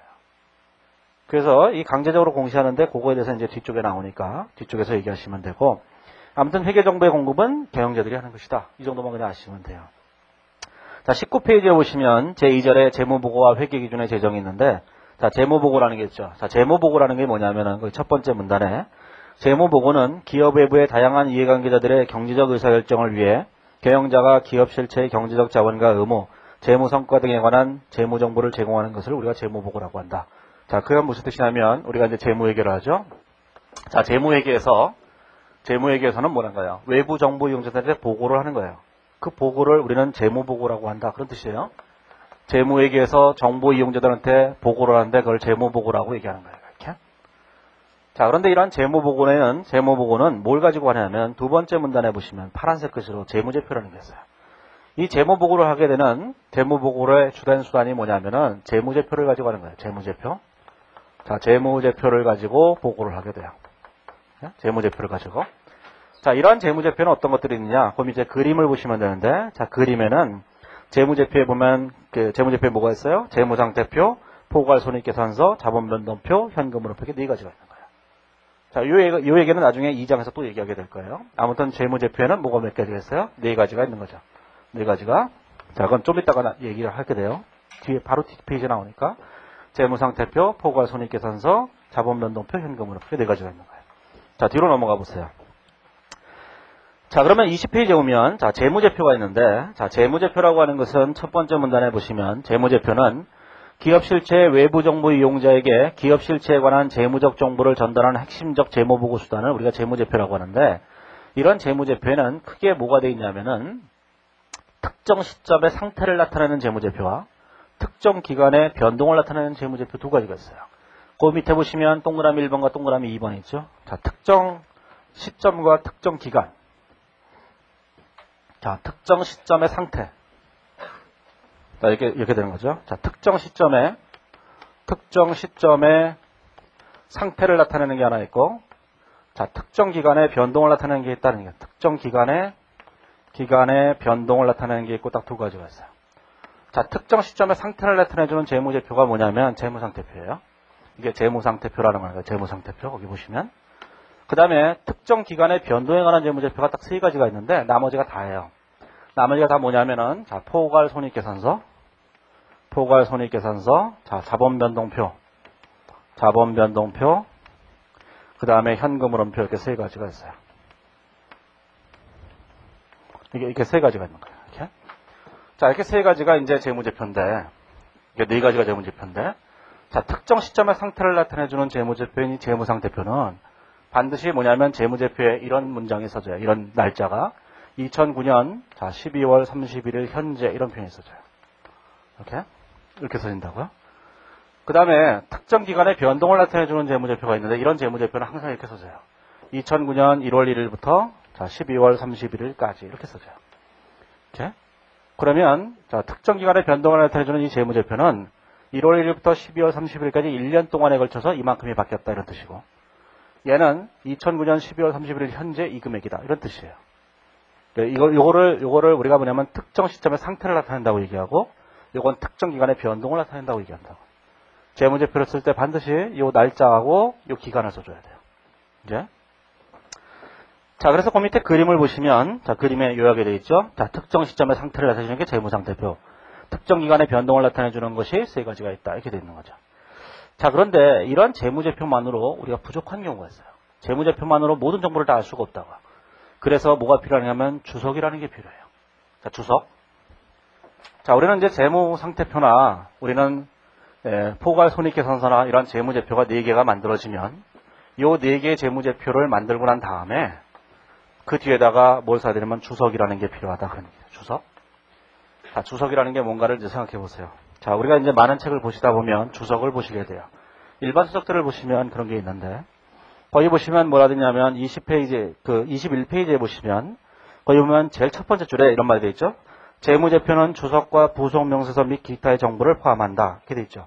그리고 7 이렇게 붙어 있어요. 다 이러고 난 다음에 뭐가 붙어 있죠? 여기다 7 이렇게 붙어 있어요. 7 이렇게. 자, 그리고 그 페이지 제일 밑에 가보면 7 이렇게 써져 있죠. 이렇게. 자, 이렇게 그 페이지 밑에다가 표시하는 걸 우리가 각주라고 하는 거예요. 각주. 이거를 풋노트라고 해요. 발 밑에다가 표시했다 그래서 풋노트예요. 자, 우리가 이제 주석이라고 하는 것은 이 각주를 말하는 것이 아니라, 주석이라고 하는 것은 일반 책들을 보면 이런 책들이 있어요. 이 책은 안 그런데, 이렇게 줄을 붙여놓고 페이지 밑에다가 표시하지 않고 그 장이 다 끝나고 나면, 1장이 다 끝나고 나면 1장에 가서 주석상을 해갖고 1, 2 이렇게 차례대로 써놓은 책들이 있어요. 확 찢어버리고 싶죠. 그죠? 아, 이게 이게 됐을 때마다 바로 읽어보고 싶은데 읽으려면 뒤로 막 넘어가야 되잖아요. 이렇게 제일 뒤에다가 별도로 쓴 것, 요거를 주석이라고 얘기하는 거예요. 예? 요 주석도 재무제표의 일부다. 그 얘기예요. 그죠? 그러면 생각을 해보세요. 우리가 이제 거기 보시면은 21페이지에 오면 거기 그 그림 1-4를 보시면 1-4를 보시면 거기 토지가 있고 그 밑에 정부보조금이라는 게 있어요. 자, 토지가 있고 정부보조금이 있죠. 토지. 제일 위에 보면 토지가 예를 들어서 100원 있다고 생각해 보세요. 그럼 여기다 정부보조금이 있거든요. 정부보조금. 정부보조금이 한 50원이 있었다 이렇게 생각을 해보세요. 이렇게. 그러면 이 정부보조금에 대해서 설명을 해주고 싶은 거예요. 뭔가 사람들이 알고 싶어 할 거 아니에요. 그래서 얘가 도대체 뭔지. 근데 설명을 하고 싶은데 설명을 하니까 너무 얘기가 길어요. 기니까 쓸 수가 없으니까 여기다 줄을 이렇게 붙여놓고 제일 뒤로 가서 여기다 쓰는 거예요. 이 정부보조금의 내용에 대해서. 몇 년 몇 월 며칠 날 정부로부터 보조금을 받았는데 그걸 가지고 땅을 산 거다. 등등등등 얘기를 쓰는 거죠. 예? 이거는 만약에 토지를 나중에 팔게 되면 정부에 반납하는 것이고 토지는 절대로 팔 수 없다. 뭐 등등등 얘기를 쭉 써주는 거예요. 그런 내용들을 써주는 걸 우리가 주석이라고 하죠. 주석 내용은 굉장히 길어요. 굉장히 길기 때문에 재무제표 안에다 쓸 수가 없다고요. 그래서 그런 걸 주석이라고 하죠. 그 주석 16이라고 거기 이제 그림 1-4에 보면 주석 16이라고 돼 있는데 뭐 주석 16이라고 안 써도 좋고 그냥 주 16 이렇게 써도 좋고 그럼 편한 대로 쓰시기만 하면 돼요. 번호만 표시하고 나중에 별도로 쓰시기만 하면 되는 거니까. 자, 이런 걸 이제 주석이라고 하죠. 자, 주석은 그 21페이지 제일 위에 보시면 주석은 재무제표상 해당 과목 또는 금액에 기호를 붙이고 난외 또는 별지에 동일한 기호를 표시하여 그 내용을 간결 명료하게 기재하는 것을 우리가 주석이라고 한다. 그런 뜻이에요. 그런데 이제 부속명세서라는 게 있어요. 자, 부속명세서라는 게 있는데 부속명세서는 좀 거의 정의를 보시면 재무제표에 표시된 특정 항목에 대한 세부 내역을 명시할 필요가 있을 때 추가적인 정보를 제공하기 위한 명세서를 우리가 부속명세서라고 한다. 그런 뜻이죠. 여기에는 이제 제조원가 명세서, 공사원가 명세서가 있는데 이 부속명세서가 재무제표의 일부인가 여기에 대해서 조금 약간씩 다른데 거기 보시면 21페이지에 보시면 거기 각주 7번이 달려있어요. 각주 7번을 보시면 재무제표 표시에서는 부속명세서에 대한 언급이 없어요. 그런데 재무제표 작성 및 표시에 대한 개념체계에서는 부속명세서도 재무제표에 포함될 수 있다고 규정하고 있다. 이렇게 돼 있어요. 개념체계가 있고 재무제표 표시가 있죠. 자, 이제 이렇게 하셔야 돼요. 개념체계라는 게 있어요. 거기에 이렇게 되어 있죠. 개념체계. 자, 개념체계에서는 부속명세서도 표시될 수 있다. 이렇게 얘기한다고 그랬잖아요. 자, 그 다음에 재무제표 표시라는 게 있어요. 재무제표 표시라는 게 있죠. 자, 이 두 개의 차이는 뭐냐? 이 개념체계는 재무회계를 하게 되는 이론체계를 말하는 거예요. 이론체계를 말해요. 이론체계. 재무회계 이론을 말한다고요. 그걸 개념체계라고 해요. 이 챕터의 대부분이 개념체계에 관한 얘기예요. 그 다음에 재무제표 표시는 실제 우리가 실무를 할 때 준거해야 될 기준이에요. 이렇게. 자, 실무에서는 재무제표 표시에 관한 기준서를 적용해서 재무제표를 만들어낸다고. 자, 그렇기 때문에 이 이론체계인 재무회계 개념체계에는 부속명세서도 재무제표의 일부로 포함될 수 있다. 이렇게 되어 있는데 여기에는 전혀 언급이 없다. 그런 얘기예요. 여태까지 부속명세서를 시험에 냈던 적은 없어요. 부속명세서를 시험에 냈던 적은 없기 때문에 뭐 별로 신경 안 써도 되는데 이거는 꼭 신경 써야 돼요. 재무제표에는 주석이 포함되는 것이다. 이건 꼭 신경 써야 되는 거예요. 주석이. 자, 뒤로 넘어가 보시면 이렇게 되어 있어요. 자, 이제 22페이지에 가보시면은 뭐가 되어 있냐면은 일반 목적 재무제표와 일반적으로 인정된 회계 원칙이라는 게 있는데, 자, 일반 목적 재무제표가 뭔가 이런 생각을 해보셔야 되죠. 자, 일반 목적 재무제표라는 건 뭐냐면은, 자, 우리가 이제 재무보고를 하게 됐을 때, 재무보고를 어떻게 하는 거냐면은, 이렇게 하게 되죠.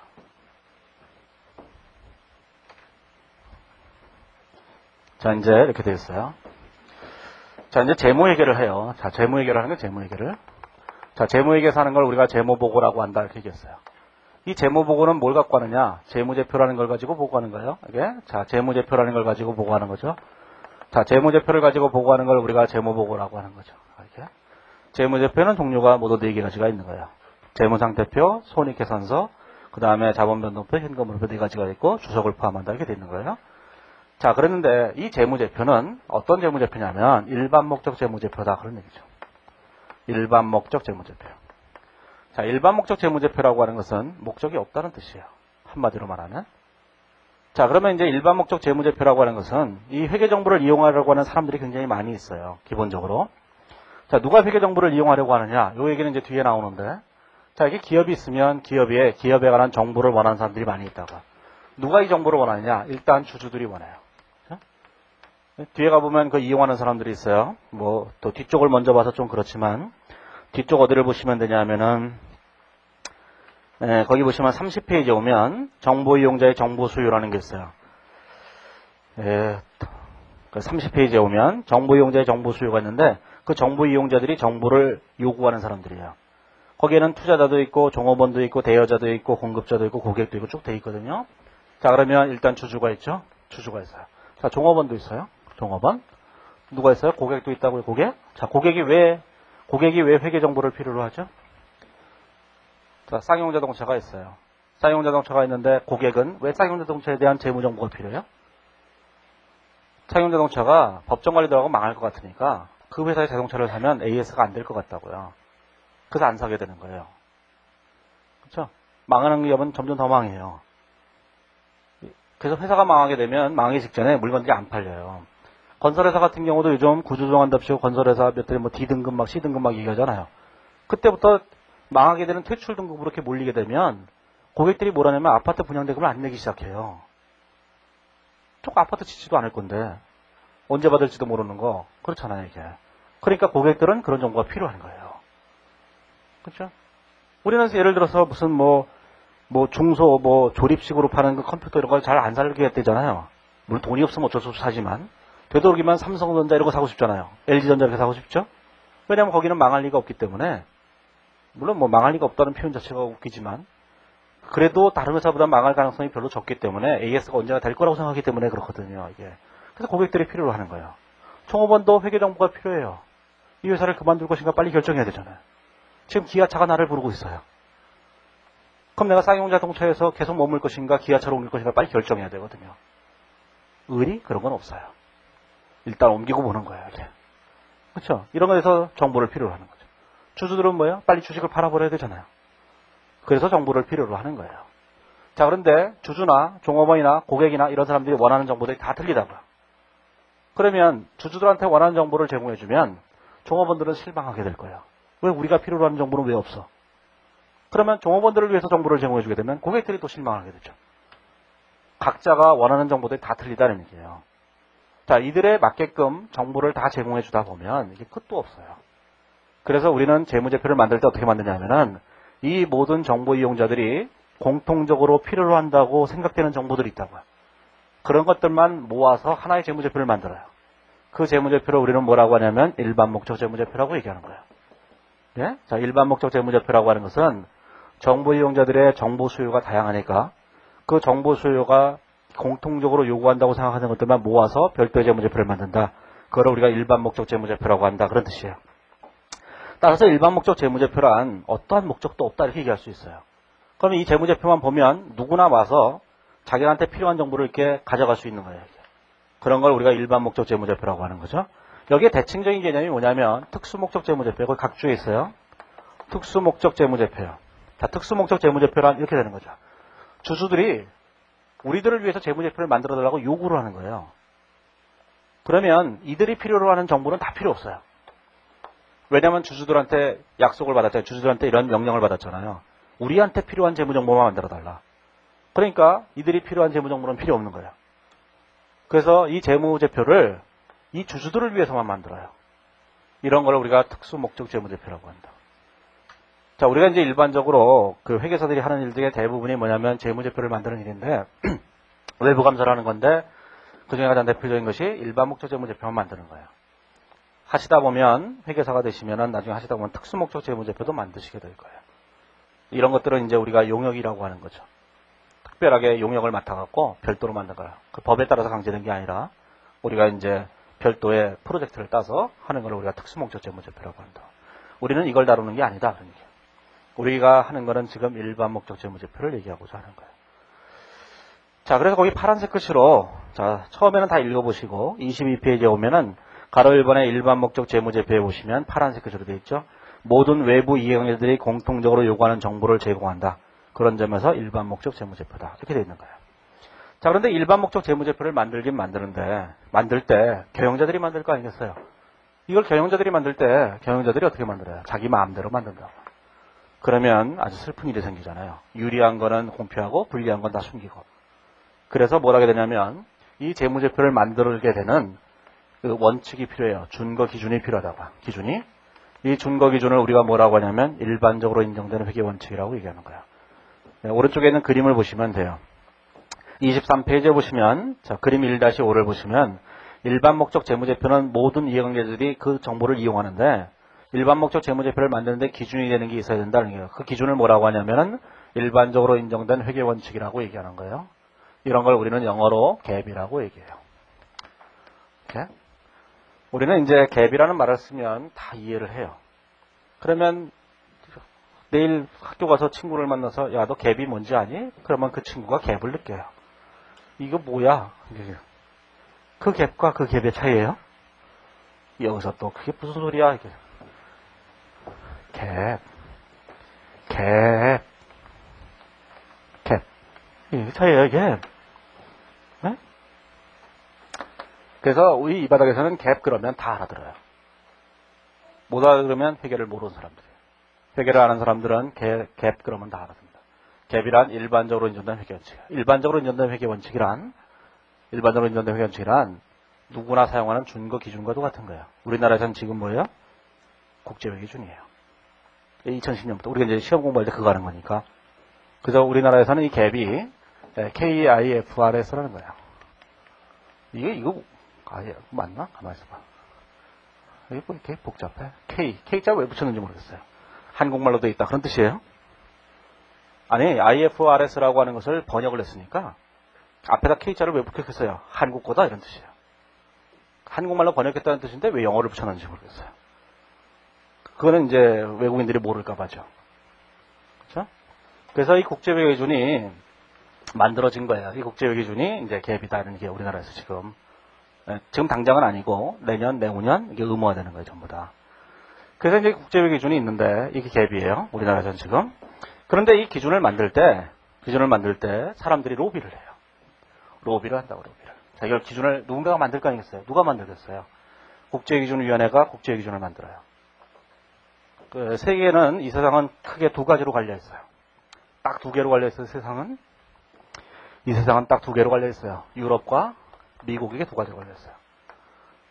미국과 이게 딱 두 개로 갈려 있어요. 기타 떨거지들이 있어요.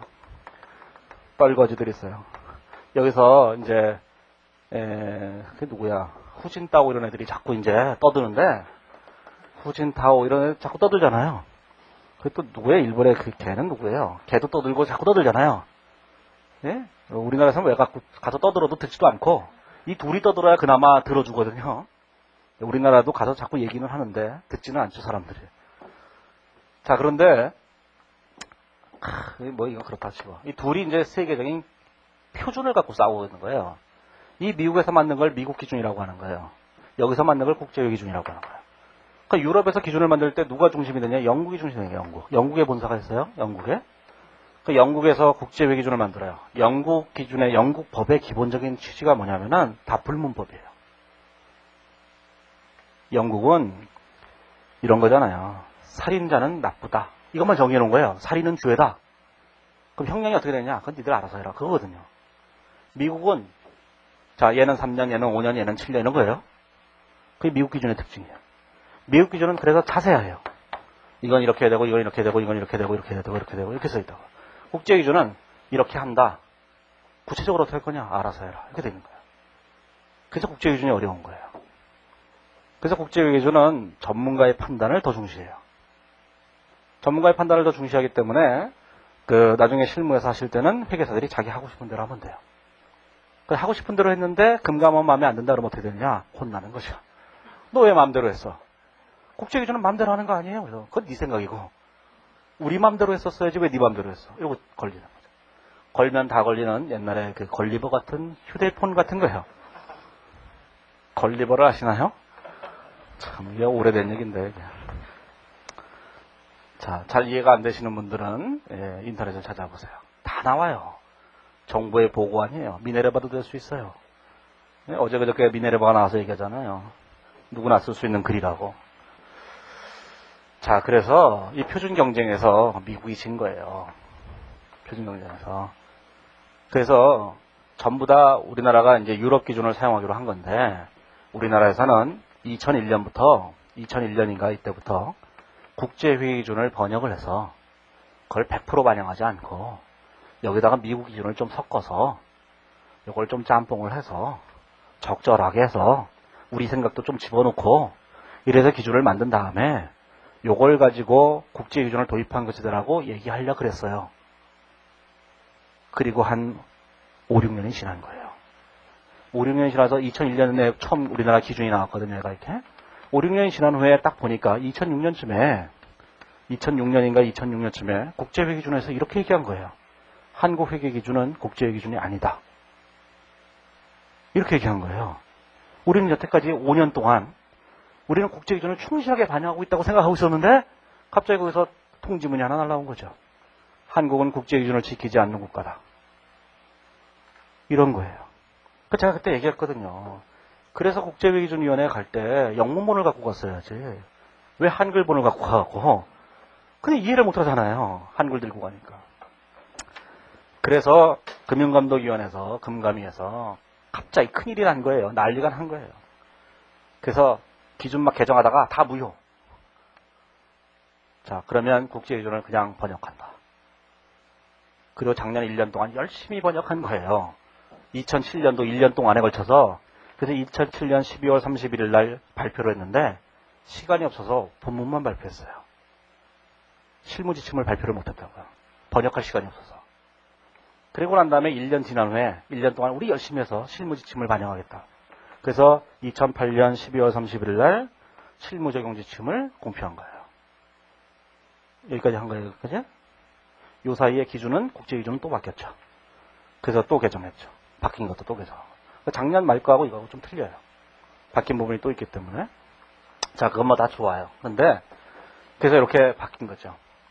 그래서 우리나라는 이걸 전격적으로 도입하기로 한 거고 끝까지 도입하지 못했다는 데가 미국하고 일본이었어요. 일본은 뭐라고 얘기했냐면은 우리 기준이 국제 기준보다 더 엄격하다. 얘기했다고. 좀 있다가 꼬리를 내렸죠. 아닌 것 같아요. 이러고 도입하기로 했죠. 끝까지 버티던 미국이 그래 우리도 한다. 그리고 전 세계가 국제 기준으로 통일되는 거예요. 네? 뭐 국제 기준으로 통일되는 건데 왜 통일해야 되는지는 잘 모르겠어요. 왜 전 세계가 다 똑같은 기준을 적용해야 되는지 그런 제게 늘 의문과 같은 거죠. 제가 그래서 회계원리 제일 앞에다 써놨어요. 왜 다들 똑같은 기준을 적용해야 되는 것일까? 우리는 왜 다 강의를 할 때 양복에 넥타이를 매야 되죠? 넥타이 안 매잖아요. 왜 꼭 매야만 하는 거죠? 잘 생각해 보세요. 안 매도 되잖아요. 자, 그래서 이제 이게 도입이 되는 거예요. 자, 그런데 이 국제 기준을 만들 때 우리나라는 이제 국제 기준이니까 그걸 번역만 하는 거니까 만들 때 수많은 정보 이용자들이 로비를 한다 그런 얘기예요. 이 로비하는 것을 뭐라고 하냐면은 이걸 정치적 과정이라고 얘기하는 거예요. 정치적 과정. 이것도 시험에 나왔었어요. 이게 이 로비라는 게 정치적 과정이에요. 이렇게 바꿔달라, 저렇게 바꿔달라, 저렇게 바꿔달라 이런 거죠. 작년에도 국제회계 기준이 바뀌었어요. 뭘로 바뀌었냐면 이것 때문에 바뀌었다고요. 전 세계 주가가 다 폭락했다고요. 그런데 국제회계 기준에 따르면 그런 주식 같은 거는 전부 다 공정가치로 평가하는 거예요. 다 반값, 반의 반값으로 떨어졌죠. 예? 그 제너럴 모터스 1달러도 안 한다잖아요. 제너럴 모터스 여기 제너럴 모터스 아니죠. 제너럴 GM 이게 1달러를 안 한다잖아요. 0.99달러 이런 데잖아요. 그렇죠? 98달러 뭐 이렇게 되잖아요. 이런 회사들이 있는데 주가가 폭락했어요. 한 20달러, 30달러, 50달러 던 게 1달러도 안 한다고요. 이 회사 주식을 갖고 있는 회사들은 자기네도 파산하게 생겼죠. 공정가치로 평가하게 되면. 그래서 로비를 한 거예요. 로비를. 유예해달라고. 제발 좀 봐달라고 무릎 꿇고 사정했다고. 그래서 국제회계 기준에서 그걸 허용해 주는 거예요. 뭐라고 허용해 주냐면 매우 드문 상황에서 단기손익으로 반영하지 않아도 좋다. 매우 드문 상황이 어떤 상황이냐. 우린 그런 얘기 안 한다. 알아서 해라. 그래요. 그 매우 드문 상황이 뭐예요? 지금 우리 이 세상, 이 세계의 이 세상이에요. 이게 매우 드문 상황이에요. 그냥 로비를 하면 고쳐줘요. 이 자식들도 원칙 없어요. 다 힘만이 최고예요. 힘. 근데 이걸 고쳐달라고 자꾸 하게 하는 거예요. 그게 정치적 과정이에요. 로비예요. 로비. 자, 정치적 과정에 따라서 자기의 요구가 들어지면 이 기준을 수용을 해야 될 거 아니겠어요? 받아들이는 걸 우리가 뭐라고요? 수용이라고 하는 거예요. 그럼 자기가 원하는 것을 받아들여주면 수용하겠지만 원하는 걸 받아들여주지 않으면 신경이 될 거 아니겠어요? 아, 공정거래처를 평가하지 않게 해줘. 뭐랬는데, 야, 쓸데없는 소리 평가해. 그러면, 뭐야, 저 자식들은. 그래, 피켓 들고 나설 거 아니겠어요.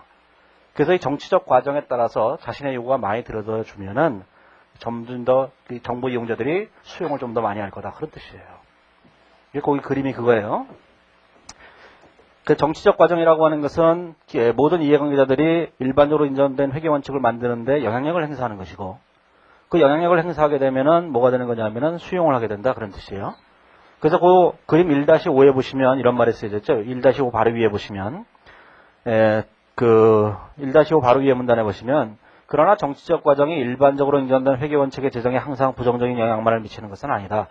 회계 처리 기준이 일반적으로 인정된 회계 원칙이 되기 위해서는 회계 처리 기준에 영향을 받는 집단의 수용이 전제되는 측면에서 정치적 과정은 긍정적 의미를 가질 수도 있다. 이게 돼 있죠. 그게 이제 시험에 나왔던 문장이에요.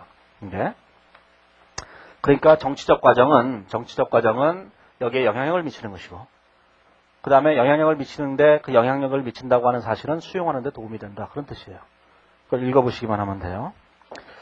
자, 그러면 23페이지에 오면 회계기준의 제정이 있는데, 자, 제정 주체가 있어요. 어떻게 제정할 것인가 하는 건데, 제정하는 방법에는 자유시장접근법과 규제접근법이 있는데, 그건 그다지 별로 중요한 거 아니에요. 자유시장접근법은 시장에다 그냥 맡겨놓는 거예요. 규제접근법은 누군가가 제정해주는 거예요. 현재는 다 누군가가 제정해주죠. 그러니까 규제접근법이 전부 다. 그 다음에 24페이지에 오면 회계기준 제정을 어떻게 접근할 것인가는 연역적 접근법과 귀납적 접근법 두 가지가 있어요. 연역과 귀납에 대해서는 그 고등학교 때 공부를 하셨죠?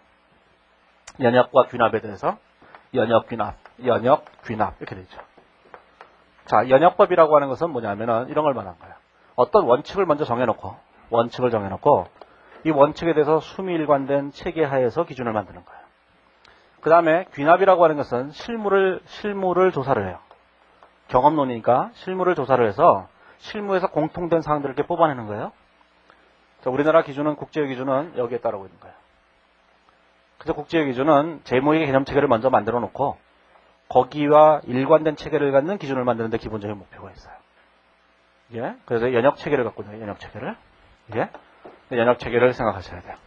연역적 접근법이에요. 연역적 접근법. 구체적으로 읽어보실 필요는 없어요. 왜냐하면 고등학교 때 공부하셨던 연역법과 귀납법을 아실 테니까 연역법을 하고 있다라는 정도만 아시면 돼요. 자, 25페이지에 가보시면은 자, 회계기준의 형식이 있는데, 자, 회계기준에는 원칙주의와 규칙주의라는 게 있어요. 자, 원칙주의와 규칙주의가 있는데, 원칙주의가 뭔가, 규칙주의가 뭔가, 그죠? 자, 원칙주의라는 게 있고, 원칙주의예요. 자, 규칙주의라는 게 있어요. 규칙주의. 예? 이게 뭐 룰 베이스드라고 얘기하는 거고, 이걸 뭐 프린시플 베이스드인가 뭐 이렇게 얘기한 거예요. 이렇게. 거기 영어로 돼 있죠. 영어로. 그걸 번역할 때 이제 원칙주의, 규칙주의 이렇게 정해놓은 건데, 이건 이제 이렇게 보시면 돼요. 요리책 얘기를 하면, 요리책을 보면 이렇게 돼 있어요. 요리책을 보면 요리책 안에 레시피라는 게 있잖아요. 그렇죠? 요리법이 있어요. 있잖아요. 요리책 안 펴봐요? 펴보세요. 저는 가끔씩 펴봐요. 그리고 닫아요, 그냥. 그럼 요리책을 보면 거기 탕수육이라는 게 있어요. 탕수육 조리법 이게 돼 있어요. 여기 보면 이렇게 됐죠? 자, 이게 200g. 그렇죠? 돼지고기 200g. 뭐 1과 2분의 1스푼 뭐 쭉쭉쭉 돼 있잖아요. 이렇게 구체적으로 레시피를 하나씩 다 적어주는 것, 이게 규칙주의예요. 이게 빠져나갈 도리는 없어요. 전문적인 판단 이거 필요 없어요. 그냥 고기 있는 대로 그대로만 만드는 거예요. 그렇게 만들면 맛이 없어요. 이게 자, 원칙주의란 건 뭐냐면 이런 거예요. 탕수육을 만드는 법 이렇게 써놓고 이렇게 써있는 거예요. 탕수육을 만드는 거 어떻게 만들 것인가? 맛있게 만들 것 이렇게 써있는 거예요. 맛있게. 그럼 맛있게 어떻게? 그럼 알아서 하라는 거예요. 그게 원칙주의예요. 국제의 기준이 이렇게 되는 거예요. 국제의 기준이 이렇게 되는 거예요. 그래서 국제의 기준이 어려운 거예요. 어려운 게 아니라 안 써져 있어서 어려운 거예요. 아무 얘기도. 그래서 내 마음대로 하자니 마음이 아프고 내 마음대로 안 하자니 그것도 또 뭐를 하는지 모르겠고 이런 거예요. 이게. 그래서 국제의 기준이 어렵다고 얘기하는 거예요. 실제 어려워서가 아니라 안 써져 있어서 어려운 거예요. 아무것도 없어서. 근데 규칙주의는 이게 미국 기준이래요. 미국 기준은 세세하게 써놨어요. 이건 이렇게 하고 이건 이렇게 하고 이건 이렇게 하고 이렇게 하고. 그래서 기존의 우리나라 기준은 미국 기준을 많이 받아들여 있기 때문에 세부적으로 쓰여졌어요. 이건 이렇게 하고 이건 이렇게 하고. 국제 기준 세부적인 거 없어요. 그래서 국제 기준이 어렵다고 얘기하는 거예요. 이게. 자, 그런 얘기를 하고 있는 것이고, 그래서 국제 기준은 원칙주의에 대한 것이다 라는 걸 생각해 보시고, 그 세 번째 문단에 보시면 우리나라에서 채택하고 있는 한국채택국제기준은 이러한 원칙주의에 따라 제정된 기준이다. 구체적 상황에서의 회계 처리 방법은 자세히 기술되어 있지 않다. 그러다 보니까 자의적인 판단에 따라서 서로 다른 회계 처리를 할 수도 있기 때문에 비교관화성도 사실로 여러 가지 문제가 된다. 그런 얘기를 하고 있는 거예요. 이게. 자, 이제 25페이지에 보시면 이렇게 돼 있어요. 4번에 외부감사제도와 기업회계 기준 이렇게 돼 있는데, 자, 외부감사제도에서는 자, 이렇게 된 거죠.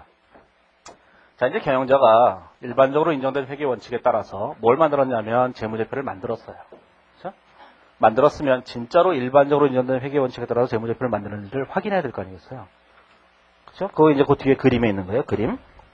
26페이지에 오면 거기 이제 그림 있죠. 그림 1-7이 있어요. 1-7이 있는데, 자, 이제 과정은 이거랑 좀 다르게 쓰여져 있는데, 좀 다른 측면에서 보는 건데, 기본적으로는 이렇게 되어 있는 거잖아요. 자, 기업회계 기준이 있고 재무제표가 있죠. 자, 여기다 재무제표가 있어요. 자, 재무제표가 있는데, 이 재무제표를 뭘 갖고 만드냐? 자, 기준을 가지고 만드는 거죠. 기준을 가지고. 거기 그림처럼 써보면 재무제표가 오른쪽에 있죠.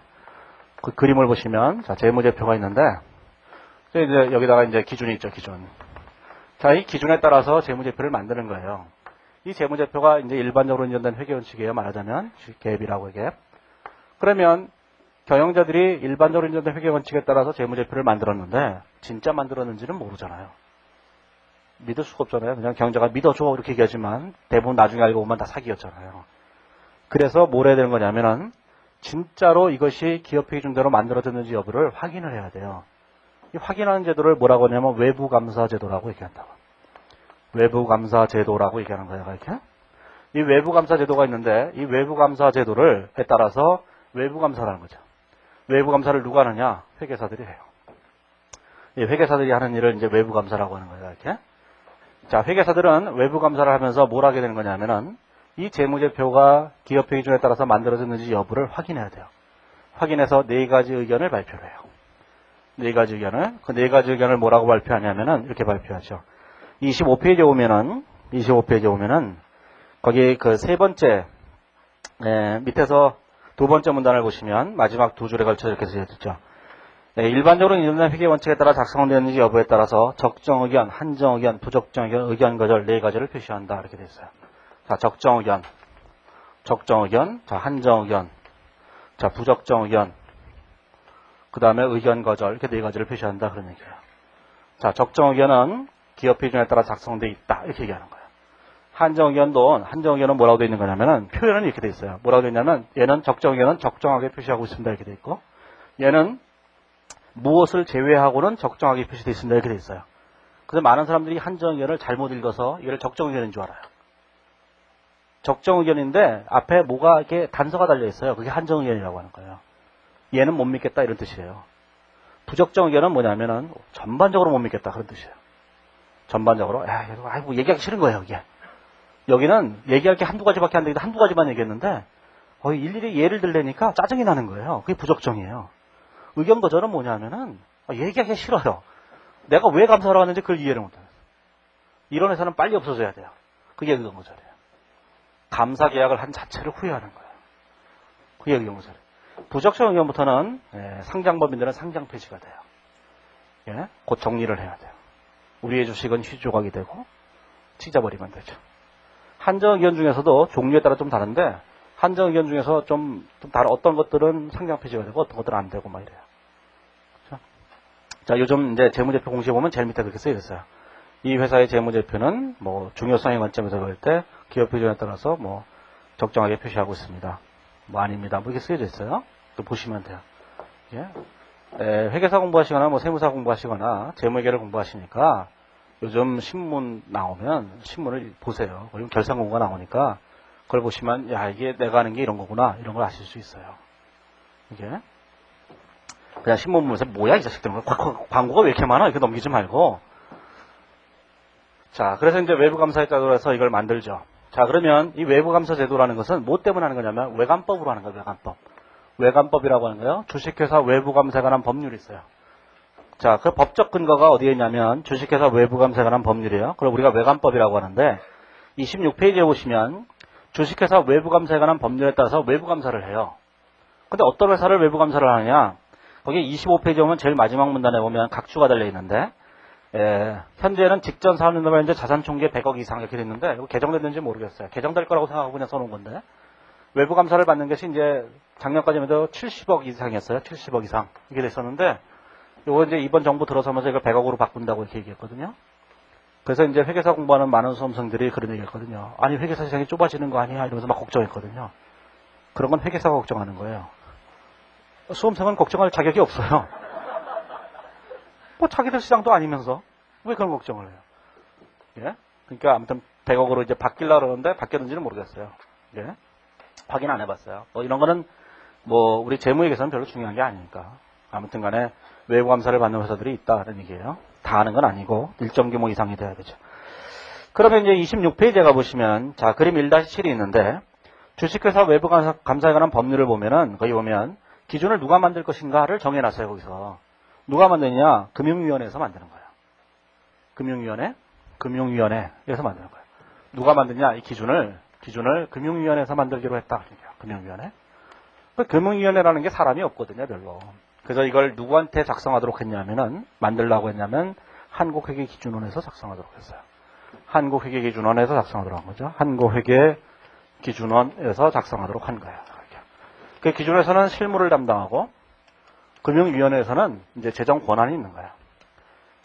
그래서 이제 한국회계기준원에서 기준을 만들어서 금융위원회에다 보고를 하면, 금융위원회에서 승인을 하는 거예요. 만약에 금융위원회에서 승인을 안 한다, 그러면 다시 만들어야 돼요. 자, 그런데 국제기준을 도입하면서 이제 그런 문제는 다 없어졌죠. 승인을 안 할 수가 없는 거예요. 우리가 만든 게 아니라 여기는 번역만 한 거잖아요. 한국회계기준원이 무슨 업을 하냐? 번역원이에요, 번역원. 기준 만드는 데 아니에요. 저는 이걸 이름을 바꿔야 된다고 생각해요. 한국회계번역원. 회계사 이런 사람들 필요 없어요, 여기서는. 영문과 출신만 필요한 거예요. 번역을 해야 되기 때문에. 그렇죠?